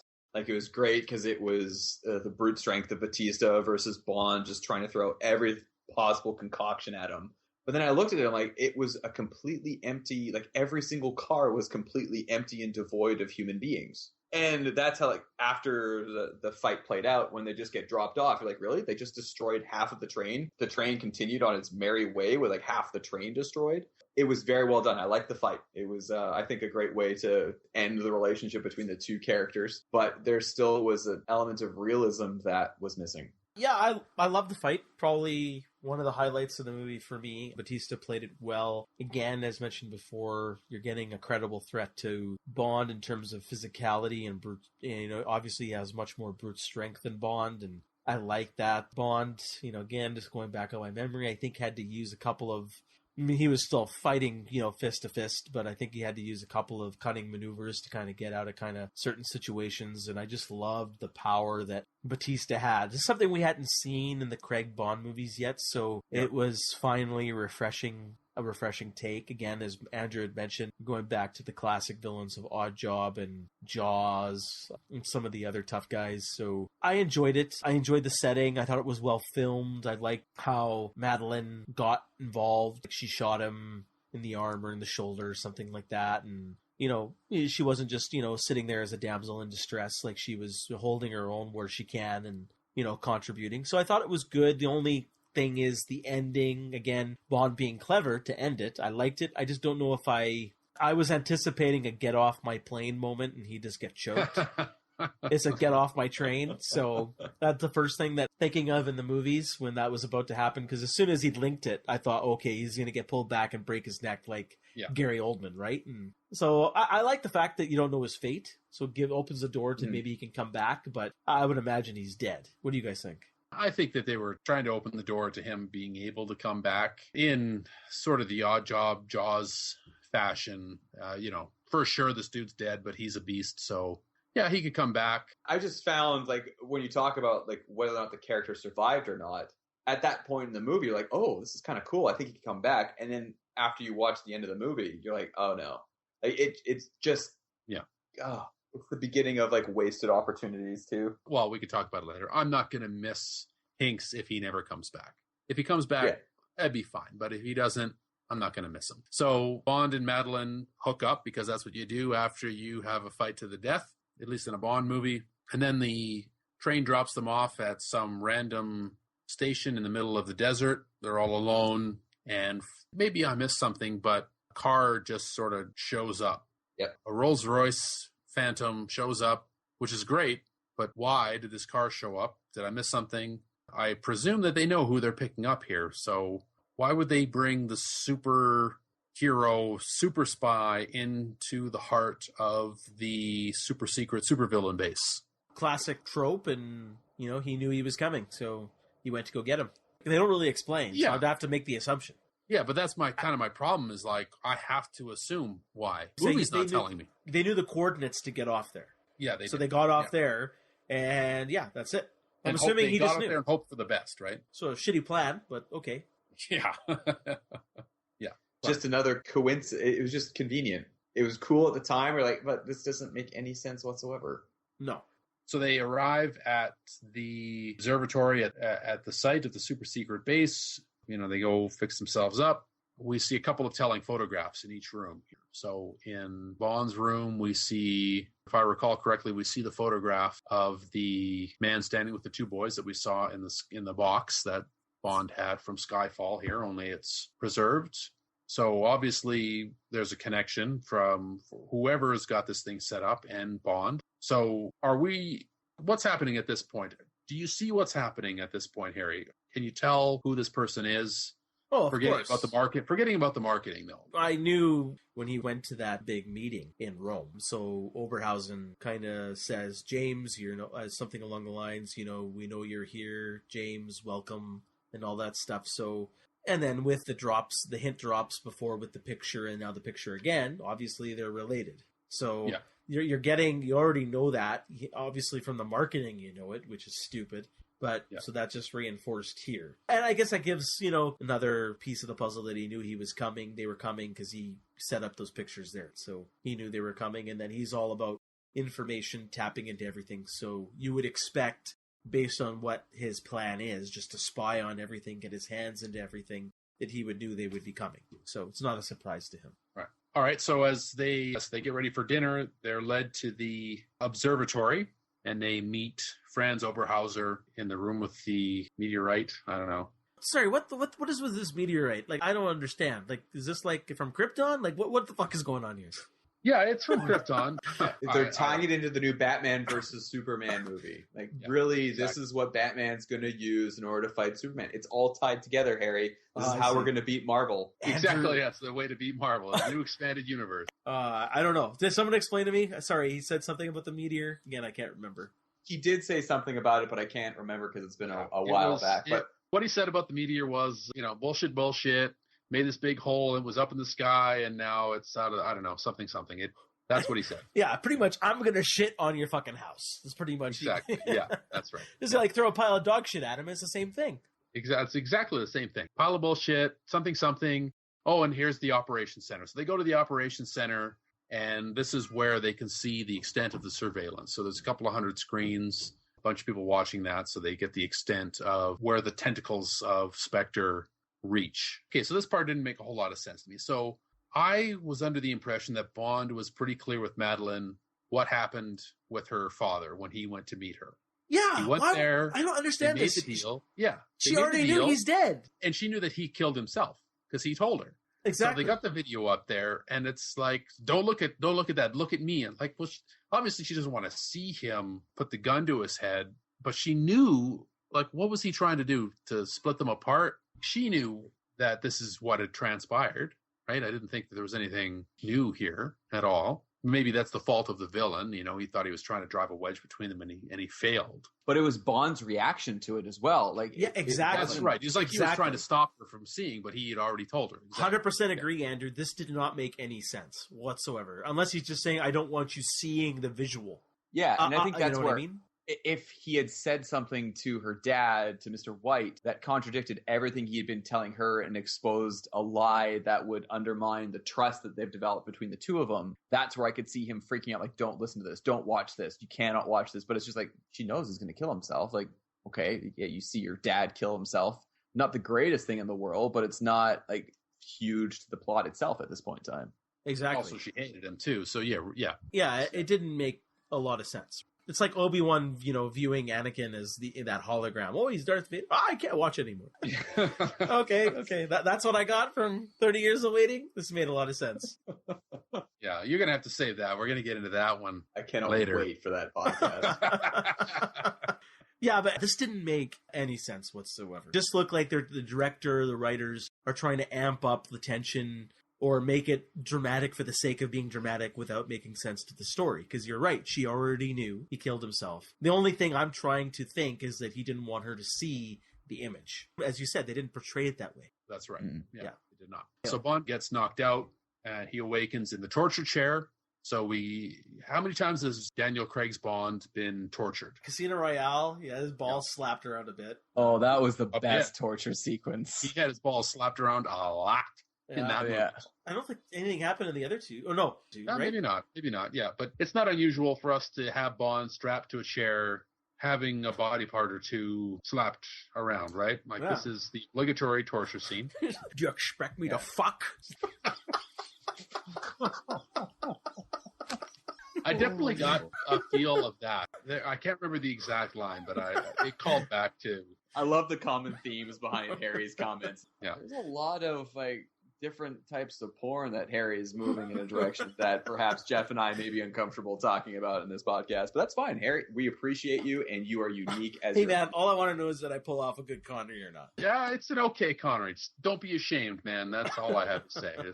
You be you. Embrace your inner self, Harry. Yeah. Just let it come out. I have, don't worry. Yeah. So we're at the torture scene.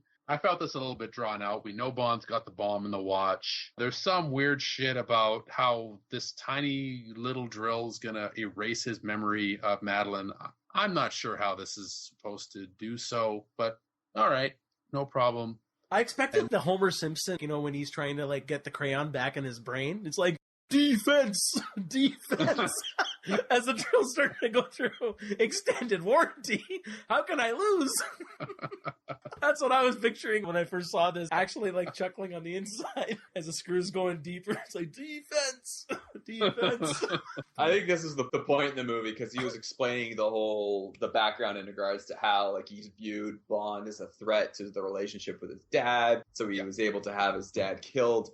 And then it basically was explaining the whole story about how they were stepbrothers or however the relationship was. And soon as that was revealed, which we kind of got a hint at all the trailers and you didn't want to believe it, what instantly popped into my head basically ruined the movie from there on out because all I could think about was Austin Powers, was the relationship between Austin Powers and Dr. Evil. And I'm like, sweet mother of God, James Bond and Blofeld related to each other in some way. Oh, it was, in one way, the reveal was disappointing. They hadn't built it up. That was a huge element of this movie that they left unexplained that perhaps could have been hinted at through the various iterations of the Craig franchise. But to have this revelation and no real emotional connection with it, that's where I'm like, I'm just going to look at you as Dr. Evil now. I'm not supposed to be thinking of Austin Powers, but I've been thinking about Austin Powers ever since this moment. Yeah, a couple things I wanted to say here also, Andrew. I mean, I completely agree. Not only did the whole scene fall flat, I mean, I could see Daniel Craig's Bond playing it this way, but I kind of felt that he seems pretty distant from his past, as you mentioned, from Bond movies before and what was presented in Skyfall. He never really cared about his past. But I kind of felt it strange that he really didn't kind of confront him or say anything. He was just kind of I'm just here. You're the bad guy, I'm the good guy. Oh, yeah, we're related, okay. Doesn't really mean anything to me. So kind of just all felt really unimportant. And then the second problem I have here is that as you're talking about Austin Powers, I mean, I really didn't even make that connection. The first thing that struck me is that the minute you go down this route, and we can get into this now if you want, when you're making them related, the universe just becomes all that much more smaller. And then we can get into what will be revealed later, how he's kind of has his hand in everything of his past. So his whole goal as Spectre is just to what? Fuck around with James Bond? Seems pretty petty and stupid and mundane for a supervillain. And this is where I just felt there was not enough build up to this moment. There was not enough hints in previous Craig movies that led us to this point where he had actually had a hand in everything. And this is where I also feel this movie could have been split up into at least 2 movies in order to properly build up the story for that type of reveal. You don't even need to go back and have him tie into any of his past. I'm the author of all your pain. I really don't need that from this guy. The whole thing is, it just makes the universe small.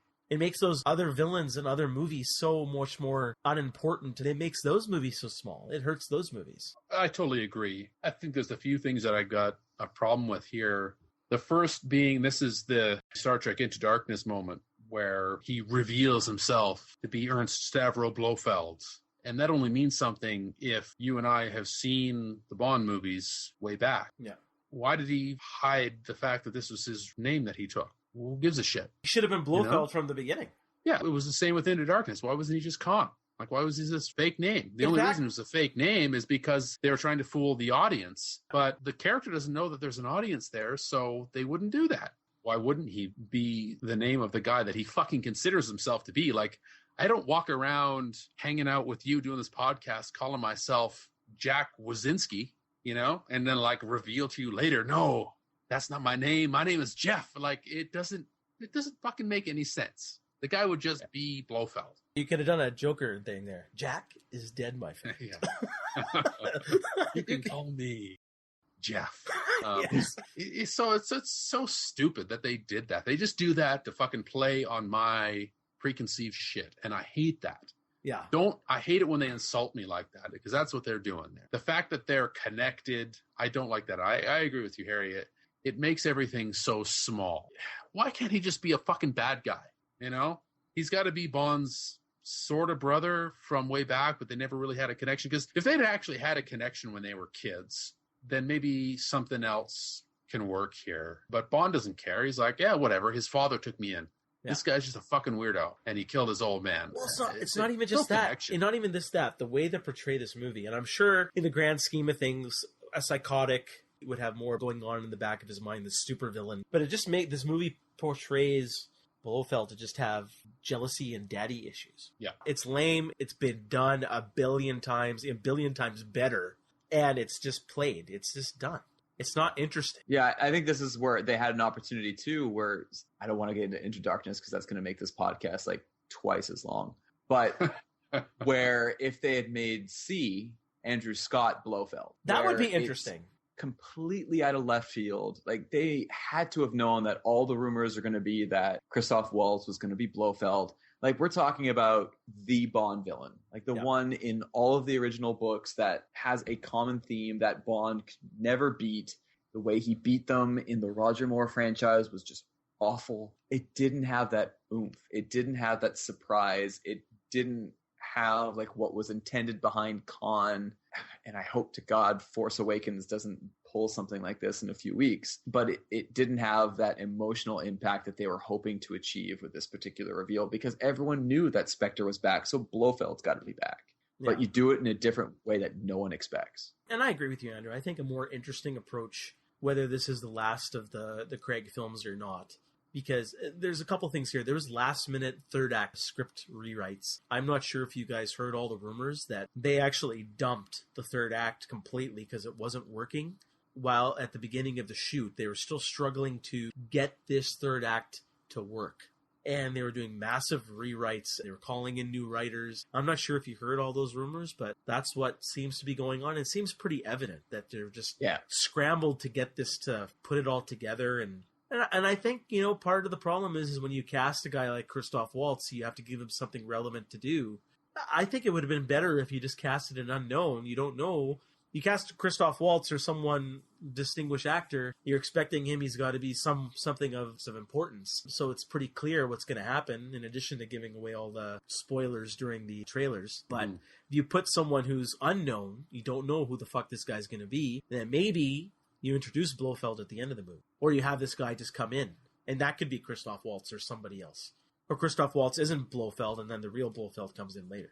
Yeah. Who's played by fucking Liam Neeson. Well, I was just about to say that the way that Batman Begins played out the character. And see, that's the way to do it. That was done so much better.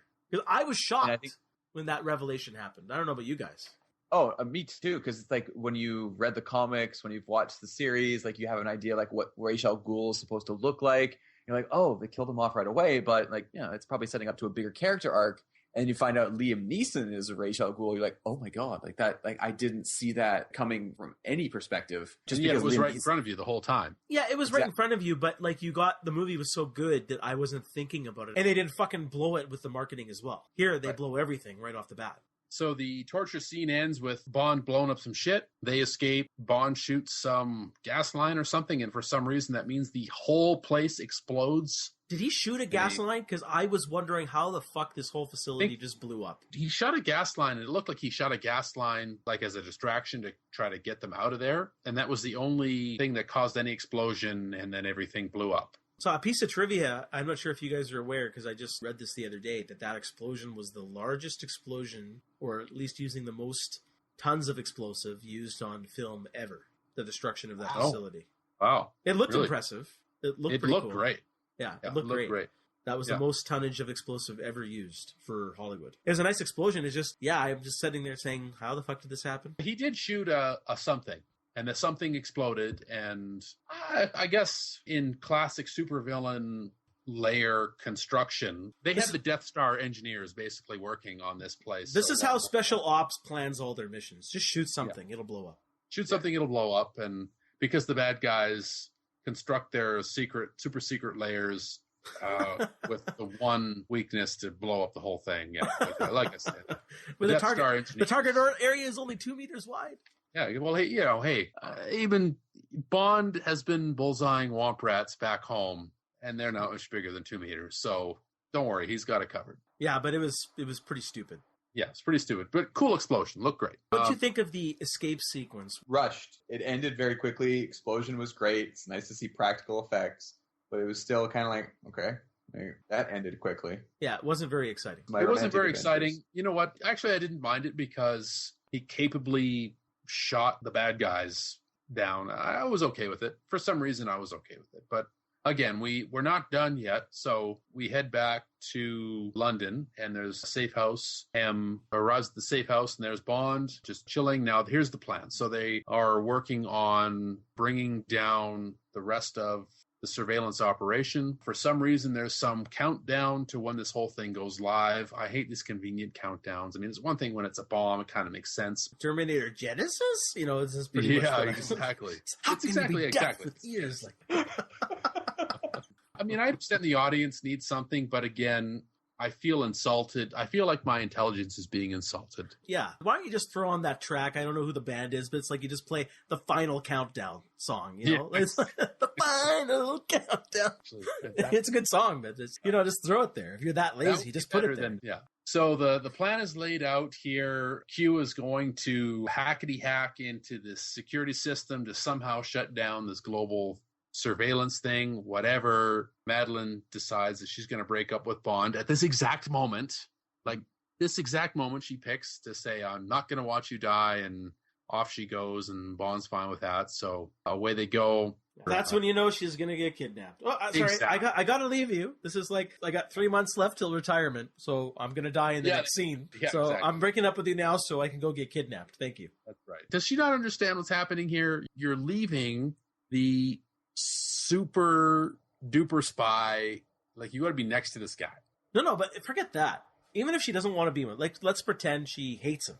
Wants nothing to do with this life or him. In a real situation, she's dropping this bombshell before he's going on this super important mission to save the world. Why don't you save it till after? Let him focus. Yeah, exactly. Let the guy focus. Exactly. So she leaves. We got the two cars driving. They get waylaid. Bond gets captured.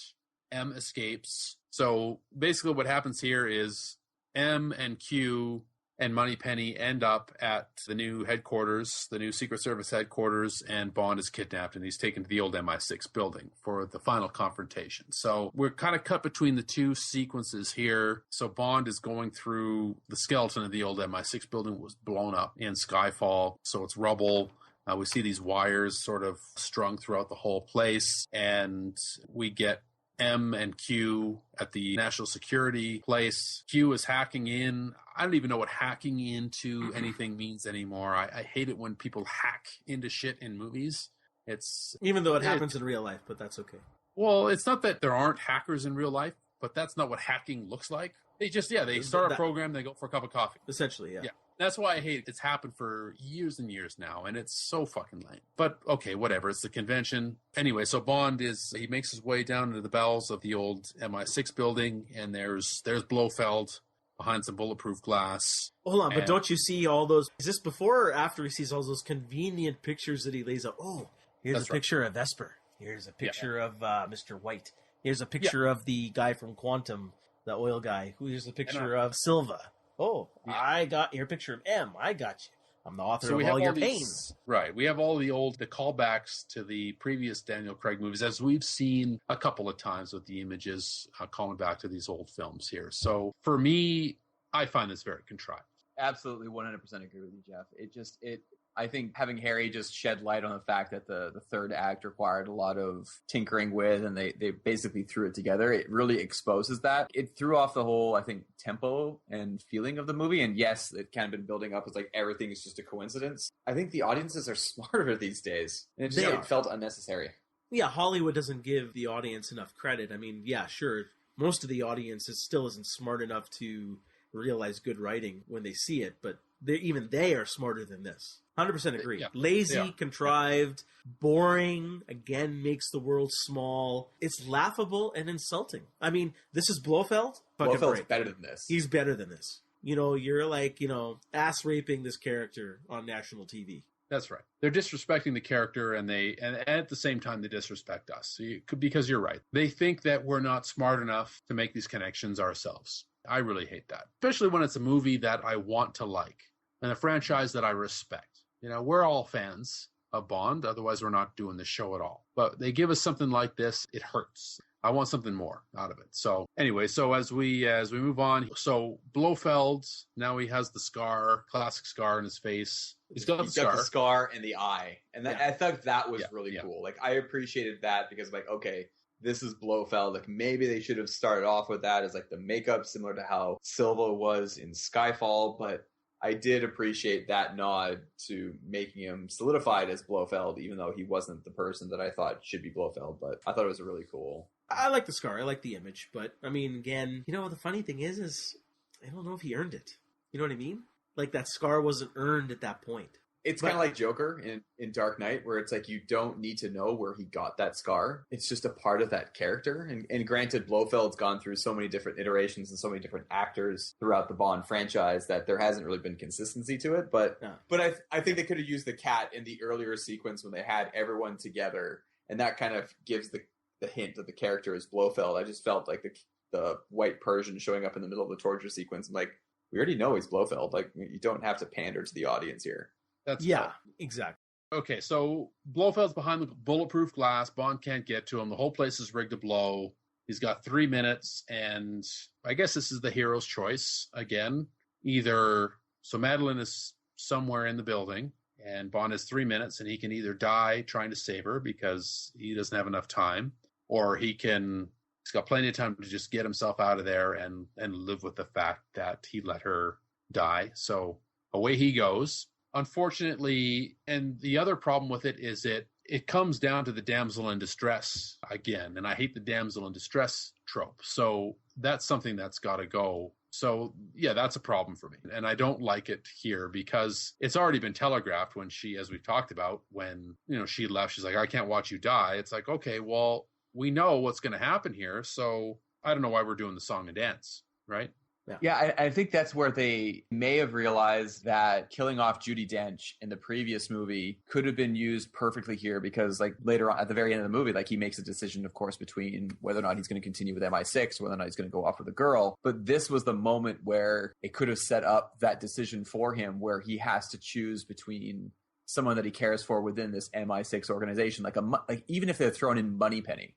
Like, he has to decide between two people because the decision is like he either saves himself or saves the girl, which which decision he's going to make. But when it comes to something like this, they didn't add that extra element that would have really solidified the exploration of the character. Like when you see The Dark Knight, and like that was just perfectly played. Like, granted, you kind of knew which decision he was going to make, but it had such an emotional impact, like when he found out it was the wrong location. But this is where it could have really tied in with the ending had they added an element like Moneypenny or M. Actually, that's a really good point, Andrew, something I didn't think about. Instead of playing that stupid plot line with Ray Fiennes with Sea Guy, they could have had him here, or Judi Dench didn't die in the last one.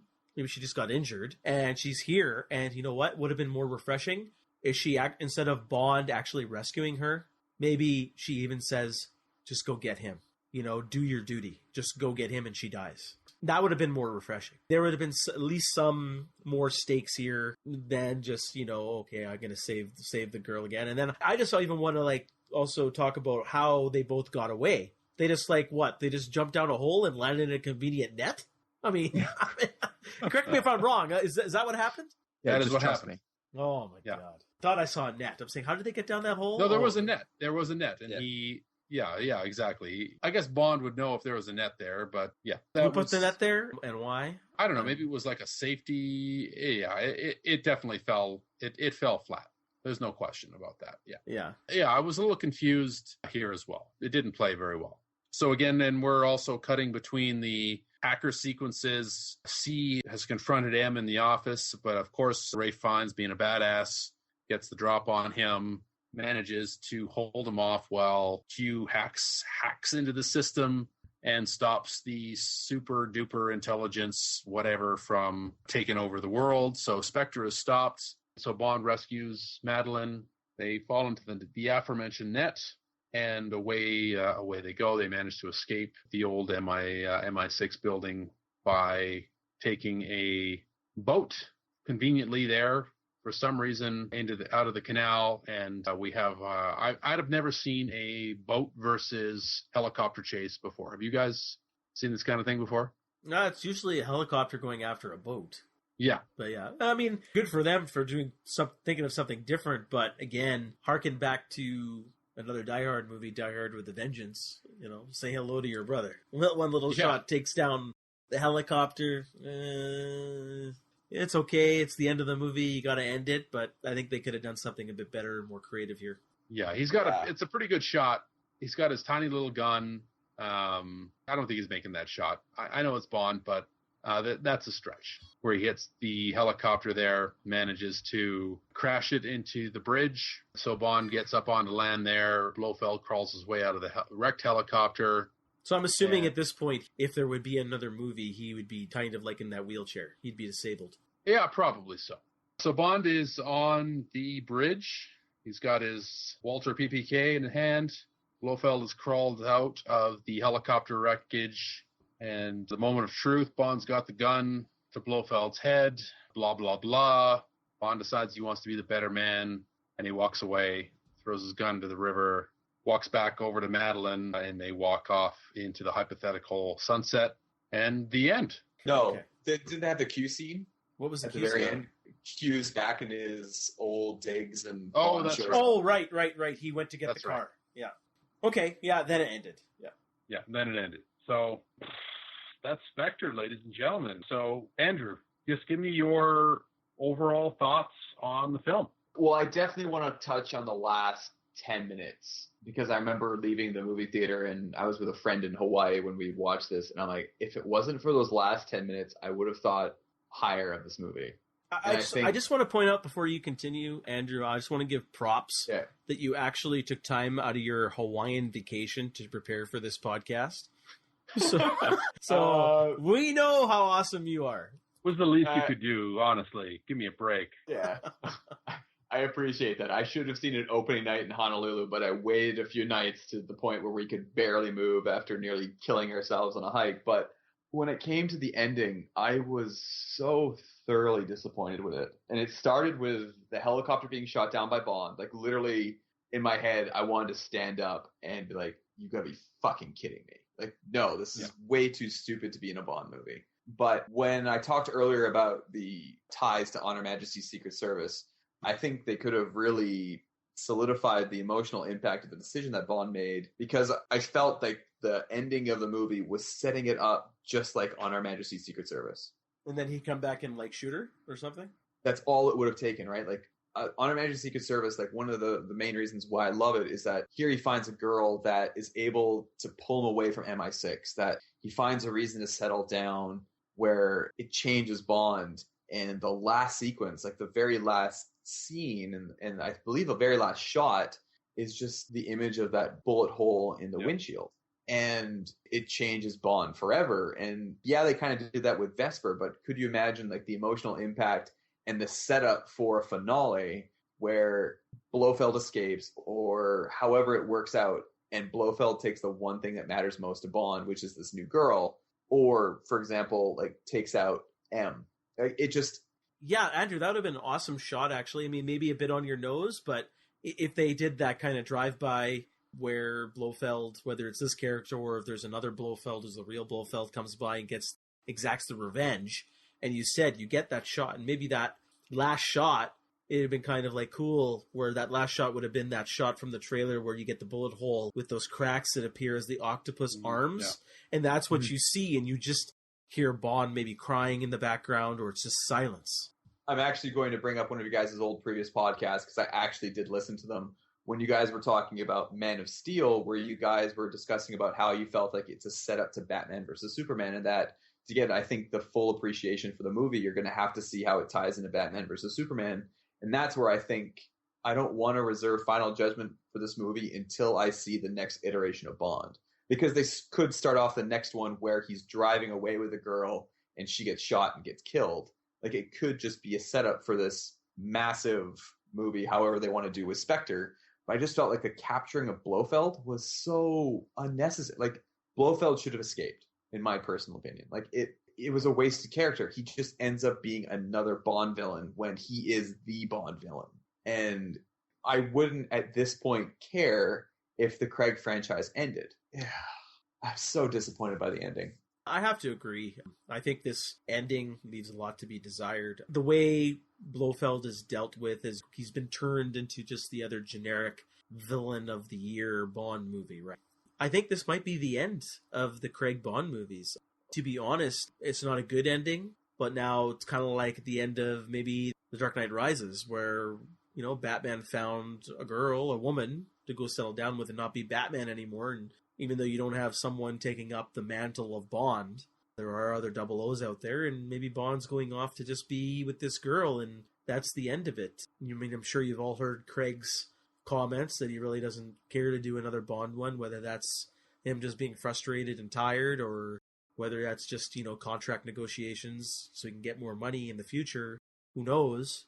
But I think this is an appropriate time to stop it, because I don't know, this gritty, realistic take of Bond, it's a little played, it's a little tired now. I need something different. Well, that was going to bring up my next question is, you know, we know what Daniel Craig has said is, at least right now, he's said that he's pretty much done.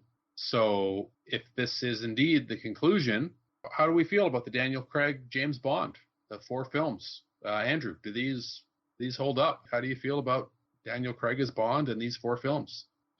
If it ends on this movie, I'll be disappointed. Like, I loved Casino Royale. I loved Skyfall. Quantum of Solace. Nope, we're not going to be talking about that. That is definitely not a podcast for Rare Antiquities. But they can't, in my mind, they can't just end it on this, because it's just such a sour way to end this franchise that was supposed to reinvigorate the series. And I love Daniel Craig. I love the direction that they had the Bond, but this just felt too much like turning back the clock, too much like one of the later Brosnan films.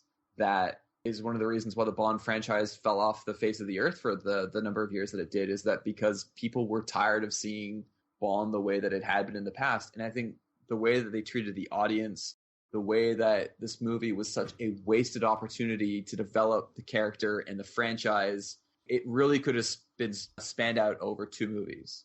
I would be very disappointed if it ended, but I didn't like this movie. Yeah.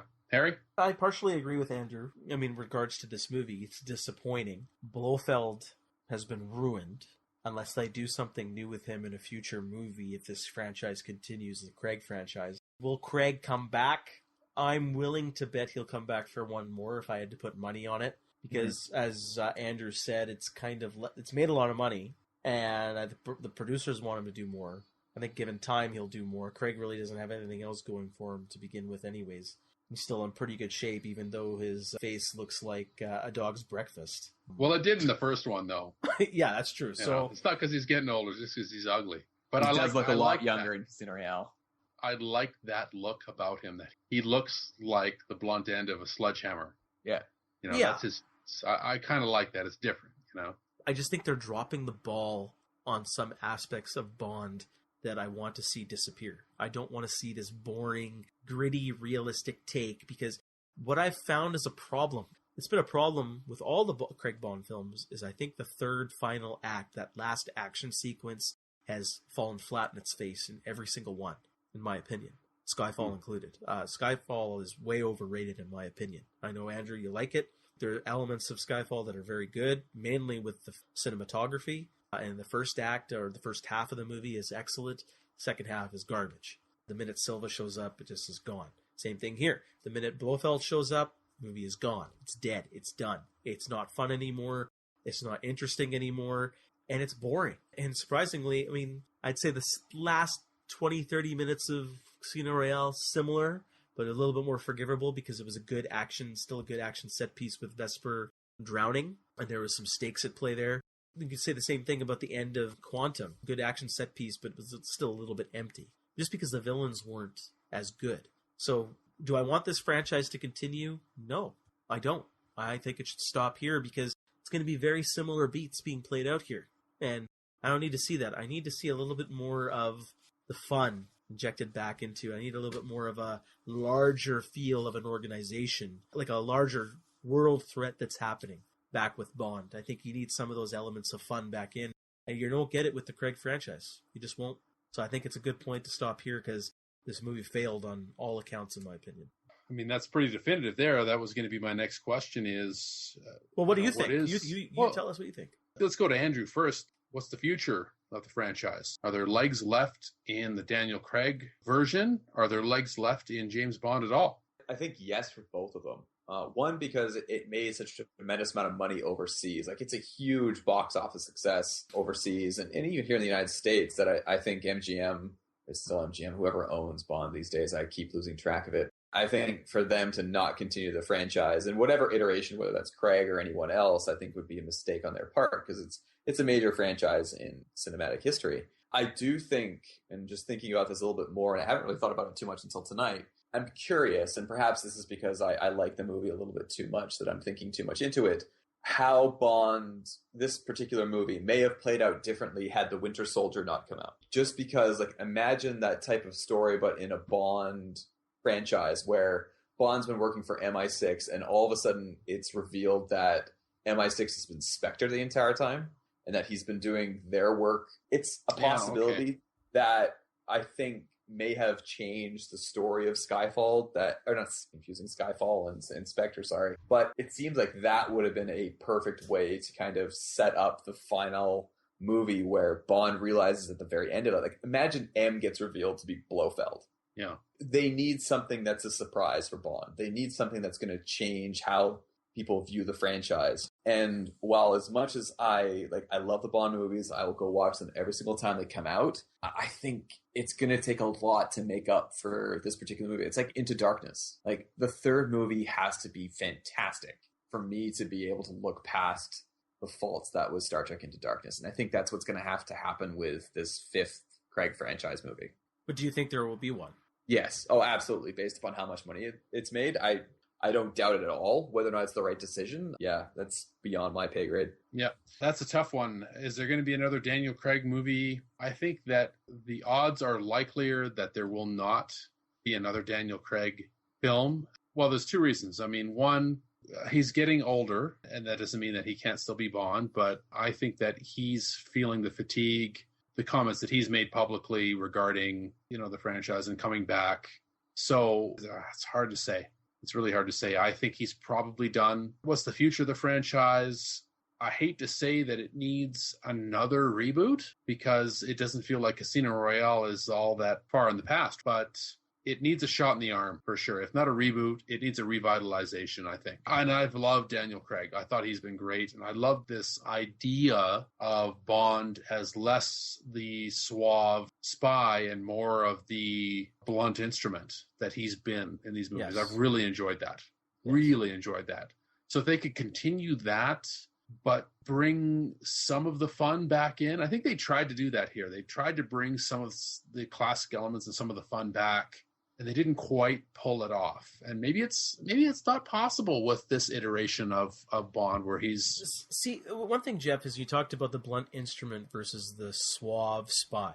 I think the problem with Craig's movies has been, as you said, he's been too much of the lone wolf, and that arc hasn't... He hasn't developed that arc. I was hoping that the whole point of this reboot was to show his origins and then how he became that blunt instrument, and he kept killing everybody without getting information in the first 2 movies. That was kind of what M was always, chastising him about. And he would start learning and developing. He become the Bond that we know from the past. He hasn't done that here. No, he hasn't. And what I think they should do is, I think that they don't necessarily have to stop this franchise and do a reboot. I just say do a recast if they need to, and have him start to develop, whether you do it in 1 movie or a few movies, you do it right. You have to start that character arc, because they haven't accomplished that in these movies at all. Yeah. And that's been the major fault here. I think you're absolutely right there. They don't necessarily need to reboot. They don't even need to recast, but if he can become part of the larger Bond universe and to integrate he doesn't need to be the lone wolf anymore. That would probably be the thing to do here. But it is tough to do, movies like this where you have sort of international intrigue. Part of the state of the world is some of this stuff isn't fun anymore. You can't have, it's hard to have generic villains. It's hard to have terrorists as bad guys. I mean, do you have Russians? Do you have Germans? Do you have... You don't need to. You can make up any kind of country you want. You can make it up, but it's still like there's so many parallels that how much do you have to stay away from what's going on in the world? Because I think with Bond, because we've talked about this, where they talked about, they got the drones and the intelligence, and those are present issues in the world today. So does Bond need to, because you got to do one or the other of these 2 things. You got to get into that shit for real and say something relevant about that and explore that issue in a real way. I don't know if that's Bond's.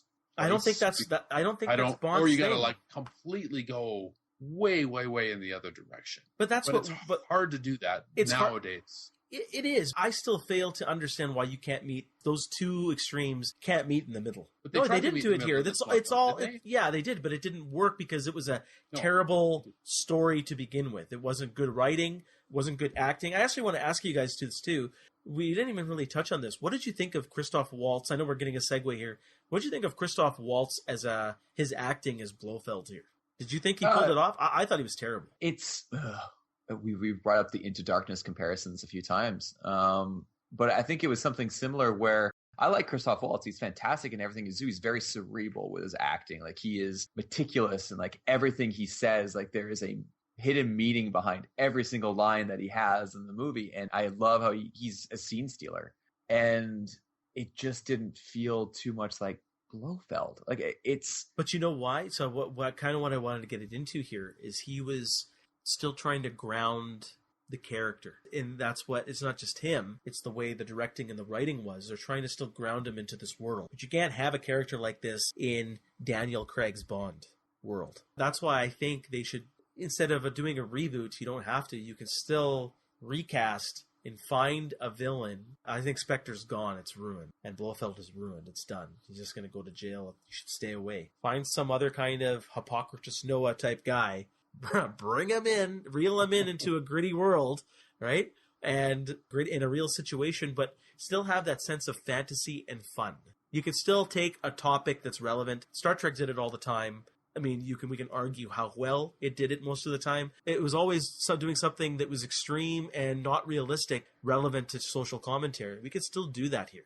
Oh, man. But you start talking about Star Trek, though, they got into it, though. And they really pulled stuff apart and examined it deeply. But the action is still all unrealistic sci-fi fantasy. But only in the episodes and movies where they weren't pulling apart issues. If you're going the Star Trek way, they're digging into it seriously. It's a parable, a sci-fi parable, but they're digging into shit seriously.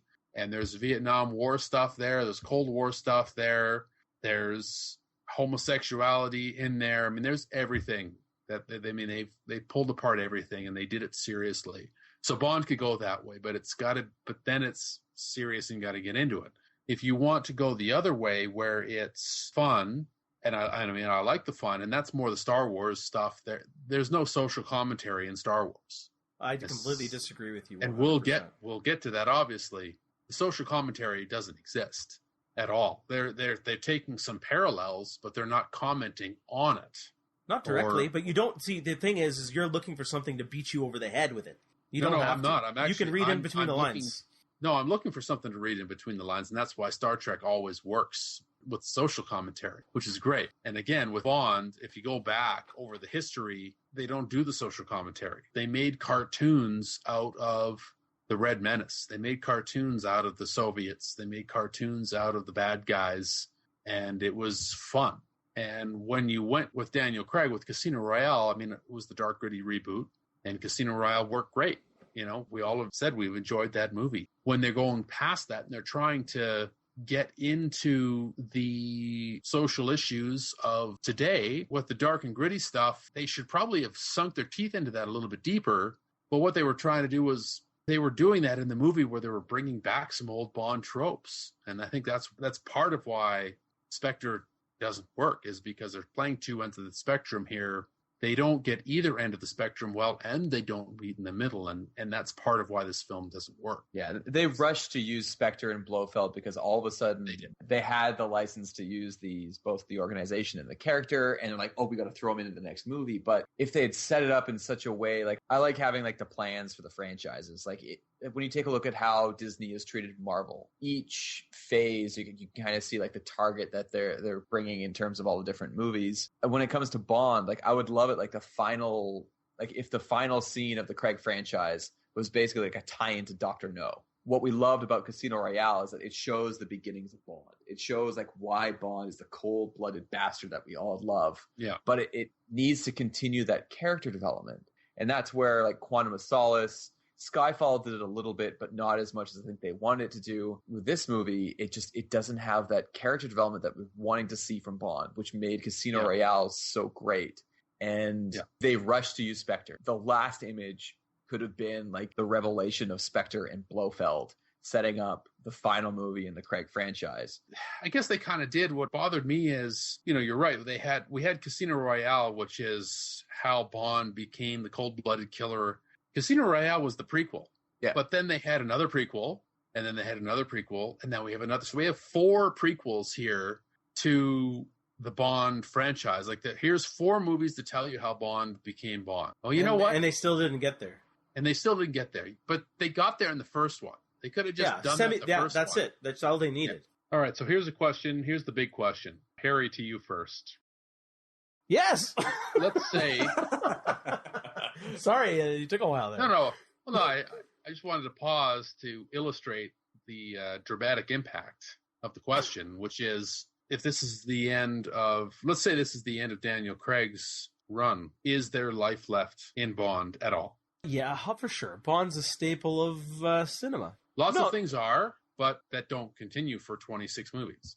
But because it has continued for 26 movies, his staying power is there. It's a male fulfillment fantasy witnessing a character like Bond on screen for all the right and wrong reasons. Sex and violence, power, escapism, these kind of elements, you get them in other movies too. But I think that just with a break, Bond will come back. So you're asking me why you should still be there after 26 movies? Well, I mean, you could have asked him why you should be there after 10 movies and it still work. You can get a new fresh take. You can get it, even if you don't even get a massive, completely fresh take, you can get a better take on something that's come before. Does it need a break? Yes.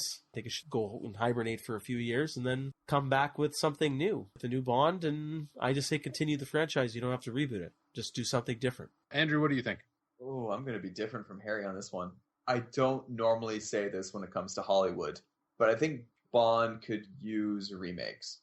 And I think the original Ian Fleming novels are fantastic. And I think they've got so much material that... The novels have been done, though. There's a couple of short stories that haven't, but all the novels have been adapted. So, Andrew, are you saying, like, go remake, like, say, Thunderball again or something like that? I think in order to introduce today's movie audiences, like the newer generation, to Bond, asking them to go back and watch the Bond movies from the 60s and the 70s. Like, Roger Moore, don't even try. But when it comes to the 60s, there's so much material there that I would love to see a modern reinventing of those particular books. So which one would you have remade then? I'm also biased. Like, On Her Majesty's... I thought this was a perfect On Her Majesty's Secret Service remake or reimagining. So I would lean towards that one. But any of them with some tying arc between the movies. So with the original Sean Connery movies, like, yes, they do have Spectre. Yes, there is some type of continuity. it's not strong enough. But imagine taking those movies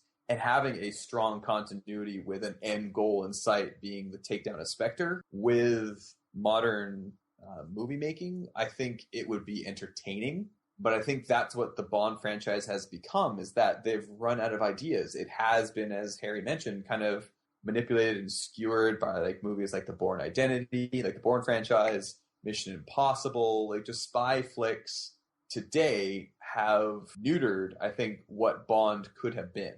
And so I think to reimagine the series, they have to go back, in my opinion, to those source materials that weren't done as well as they could have, but they were done exceptionally well given the era that they were made in. Yeah, I'm going to say you're probably, if they end the Craig franchise here, they may well, most likely, I'd put money, go back and start remaking some of the other ones. But I still think that there's still other places you could still explore. One of the things I love about GoldenEye, for example, is the fact that he had that history with Trevelyan, Sean Bean's character. He was another 00, even though he turned bad. It'd be interesting to see him have relationships with other 00s. Like, instead of having Felix Leiter interwoven in some of these scenes, maybe have some other 00s interwoven. There are other ideas you could do here to make the world bigger.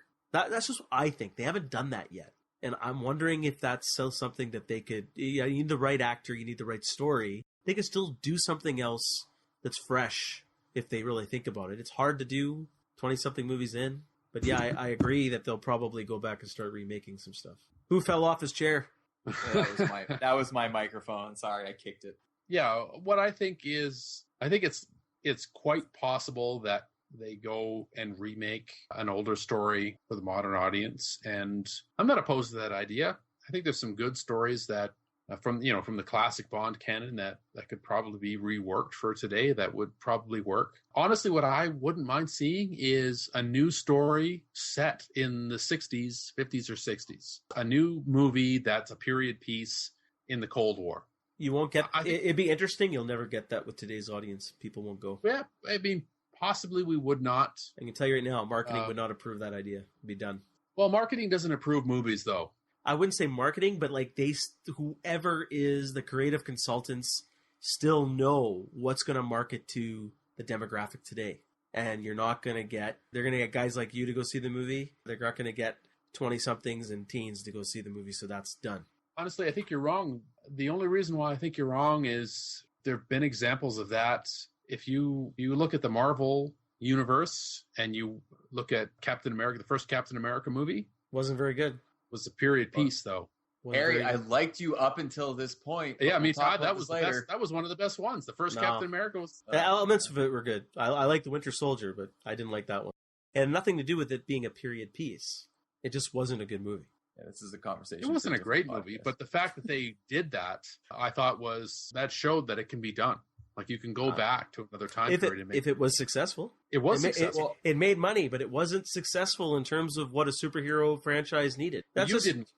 No. But it was successful. It was the linchpin. It made the whole thing possible of what we're witnessing now. Avengers made it possible, man. If Avengers wasn't successful, you wouldn't have seen another Captain America movie. Avengers was possible because Captain America worked. No, Avengers was possible because Iron Man worked. Well, Iron Man was the catalyst, but without Captain America there working, it wouldn't have happened. It would have fallen apart. I think, Jeff, the direction that you're going in terms of like Marvel's ability to use period movies, I will use, and I know it hasn't been as widely successful as it could have been, but how they've done Agent Carter, and like it's a series that is founded on the 40s, and I think the next one's going to be in the 50s, and I think that's where Bond, it's missing that Cold War element or that opposing country where, like, you take a look at how a movie like The Spy Who Loved Me was done, where it was like a collaboration between the two different countries. Like, there still was that animosity, but I think Bond is missing that spy versus spy element that made it so successful to begin with. And by bringing it back, and I think it's a fantastic idea, Jeff, whether or not marketing agrees with it and pushes it forward, I think that would be an amazing reinvigoration of the series to have it based in the 60s. Because there's so much that you can do with it at that point. I think there's a lot that you could do there that hasn't been touched on. I'm not saying that it's a likely thing that's going to happen, but... I'd love to see it. It won't happen. That would be a good place for it to go. Yeah, it'd be a good place for it to go. It won't happen. Should happen. It won't happen. Okay, well, I think we've exhausted Spectre. I think we've brought it to a close here. Andrew, any final thoughts on either Spectre or the franchise? I think really as I mentioned earlier, I think to get a better appreciation, hopefully, for the movie, ask me about how I think of this movie 2 to 3 years from now if another Bond movie is created. It was disappointing. I walked out of that movie theater confused. I'm like, oh, how do I think about that? And after talking to you guys, it kind of reaffirmed that it was a letdown. There was a lot of hype for this movie. Using Spectre, I think even just using the name of the organization in the movie, I had higher hopes for the Craig franchise. And while I don't think it'll end, this is probably the right time for it to do so. Yeah. Harry, final thoughts on Spectre? Like I'm pretty sure you guys are going to say, and as Andrew kind of hinted at, disappointing, especially when you get the rights to Spectre and Blofeld. When you start making the universe so small, that was the greatest flaw of this movie, is that Oberhausen, Blofeld, whoever this half-brother of this guy is related to Bond. It just destroys what's come before. The universe is made so much smaller, and it's just a dumb plot, and it's insulting to fans. Just like Skyfall was, it's a wonderfully shot film, beautiful to look at, but the coincidences and the conveniences just destroy the movie. With Skyfall, it's a weak second half of the film. Silva's a terrible villain. We won't get into that here if you guys agree or disagree. Blofeld, Obenhausen, whatever his name is, he's a terrible villain as well here. It's not really done very well at all. The ending wraps up very poorly. I mean, it's worth a watch because it is still such a gorgeous movie to watch, but it's not a recommend, not at all. I'll just give you my ranking. Obviously, Casino Royale is my favorite, followed by Quantum, followed by this, then followed by Skyfall. Whoa, Quantum that high? The reason why I like Quantum is, I agree, the villain, is it Green? His name Green? Even though he's not the greatest villain, I enjoyed the last action set piece more than this movie. And I felt that the female character in that movie was the strongest out of all the female characters here. Even though I like Vesper, I thought whatever her name is in that movie, it's been so long since I've seen it, I felt that her storyline, even though it wasn't deep, it was a little stronger in terms of a female representation. I also like the fact that, she and Bond didn't hook up, so that was refreshing. And I like the last action set piece. And I like the introduction of Quantum because they didn't have the rights to Spectre. So at the time, it was exciting. Oh, this is the new Spectre. Because we all knew as audience members they didn't have the rights to it. So it's like, okay, this is Spectre. This is cool. I like how he's starting to get into it. It seemed like there was a bigger world unraveling to Bond and to MI6. And that made that sense of dread there, and it wasn't painted. All those threads were still loose by the end of the movie, and I liked that. And that's why it's up there for me. But for Spectre itself, terrible. Not a recommend, not even close. Nope. Okay, I'll give my picks here. Casino Royale, number 1, with a bullet by far, for sure. Then I'd say Skyfall at number 2, Spectre at number 3, and Quantum of Solace at number 4. And the reason for that, I think, is Quantum of Solace was just entirely forgettable for me. Just didn't really come together. Skyfall and Spectre both having much the same filmmaking crew, same director, both beautiful films, as Harry said, beautiful films to look at, wonderfully shot. They look great. Skyfall had story problems for sure, and Spectre even more so, as we've talked about here. But they had the visual dynamic that can kind of put it over the edge, whereas Quantum of Solace had the same story problems and wasn't quite as gorgeous to look at. As far as this film on its own, Spectre, is it a recommend? I guess you got to watch it if you're a Bond fan, don't you? I mean, you got to see everything. Unfortunately, no, it doesn't really hold up, other than being a great film to look at from a cinematography perspective. And Daniel Craig, I think, still puts in a good performance as James Bond, and I love his take on the character. This is a disappointment, unfortunately. I'm nervous about the future of the franchise because of it. My order is the exact same as yours, Jeff. It is Casino Royale by far. I think Vesper is definitely the best Bond girl of the Craig franchise. I think Le Chiffre was a underutilized villain, and that's where, like, now thinking about it, when you look across the 4 Craig movies, there wasn't a villain. I think Silva is better than Harry makes him out to be, but there wasn't a villain that was truly memorable. Like, Le Chiffre in the very few scenes that he was in was really good. And then they killed him off. I'm like, what the, what? No. He was kind of a henchman, wasn't he? Like, he wasn't my villain. He was like a henchman. Yeah. But overall, that movie, I think, was spectacular. I think it was the best way to reinvent a franchise. Skyfall #2, followed, of course, by this movie and with Quantum of Solace. But when it comes to recommending this movie, like at Thanksgiving dinner on Thursday. Yes, that's American Thanksgiving dinner on Thursday. I was talking to my old roommates, and they don't get out to see movies very often. They were listing out all the movies that they wanted to see, and the top of their list was Spectre. And I looked at them like, if you get like one movie night a month, it pains me to say, like, don't go watch the Bond movie. You can wait until this comes out on Blu-ray. But this is not a movie that needs to be seen on the big screen. It's not a movie that I would rush out to see again, which sucks because I love the Bond franchise, but it wasn't a good movie. Yeah. Okay, well, I think that pretty much wraps it up for Spectre and the Bond franchise for this day. Harry, do you want to tell our listeners what we have in store for them next time? In anticipation for the big event movie of the year, The Force Awakens, we are going to do 2 retrospective podcasts back-to-back. I mean, not back-to-back at the same time, but the next 2 will deal with the Star Wars original trilogy, followed by the Star Wars prequel trilogy. So we'll go take a look back at those 2 trilogies and analyze them appropriately, look at the strengths, the weaknesses, the influence on the genre, see if they still hold up today. Sure, we'll have some interesting conversations for both. And for the first time, we are, getting close to a gangbang territory. We're going to be,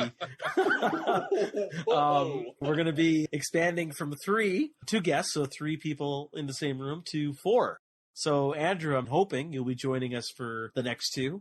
100% I am in, unless you guys were completely tired of my bantering on this movie. I had an absolute ball. So to be a part of the next 2 podcasts going over the Star Wars trilogies, I would absolutely love to be a part of it.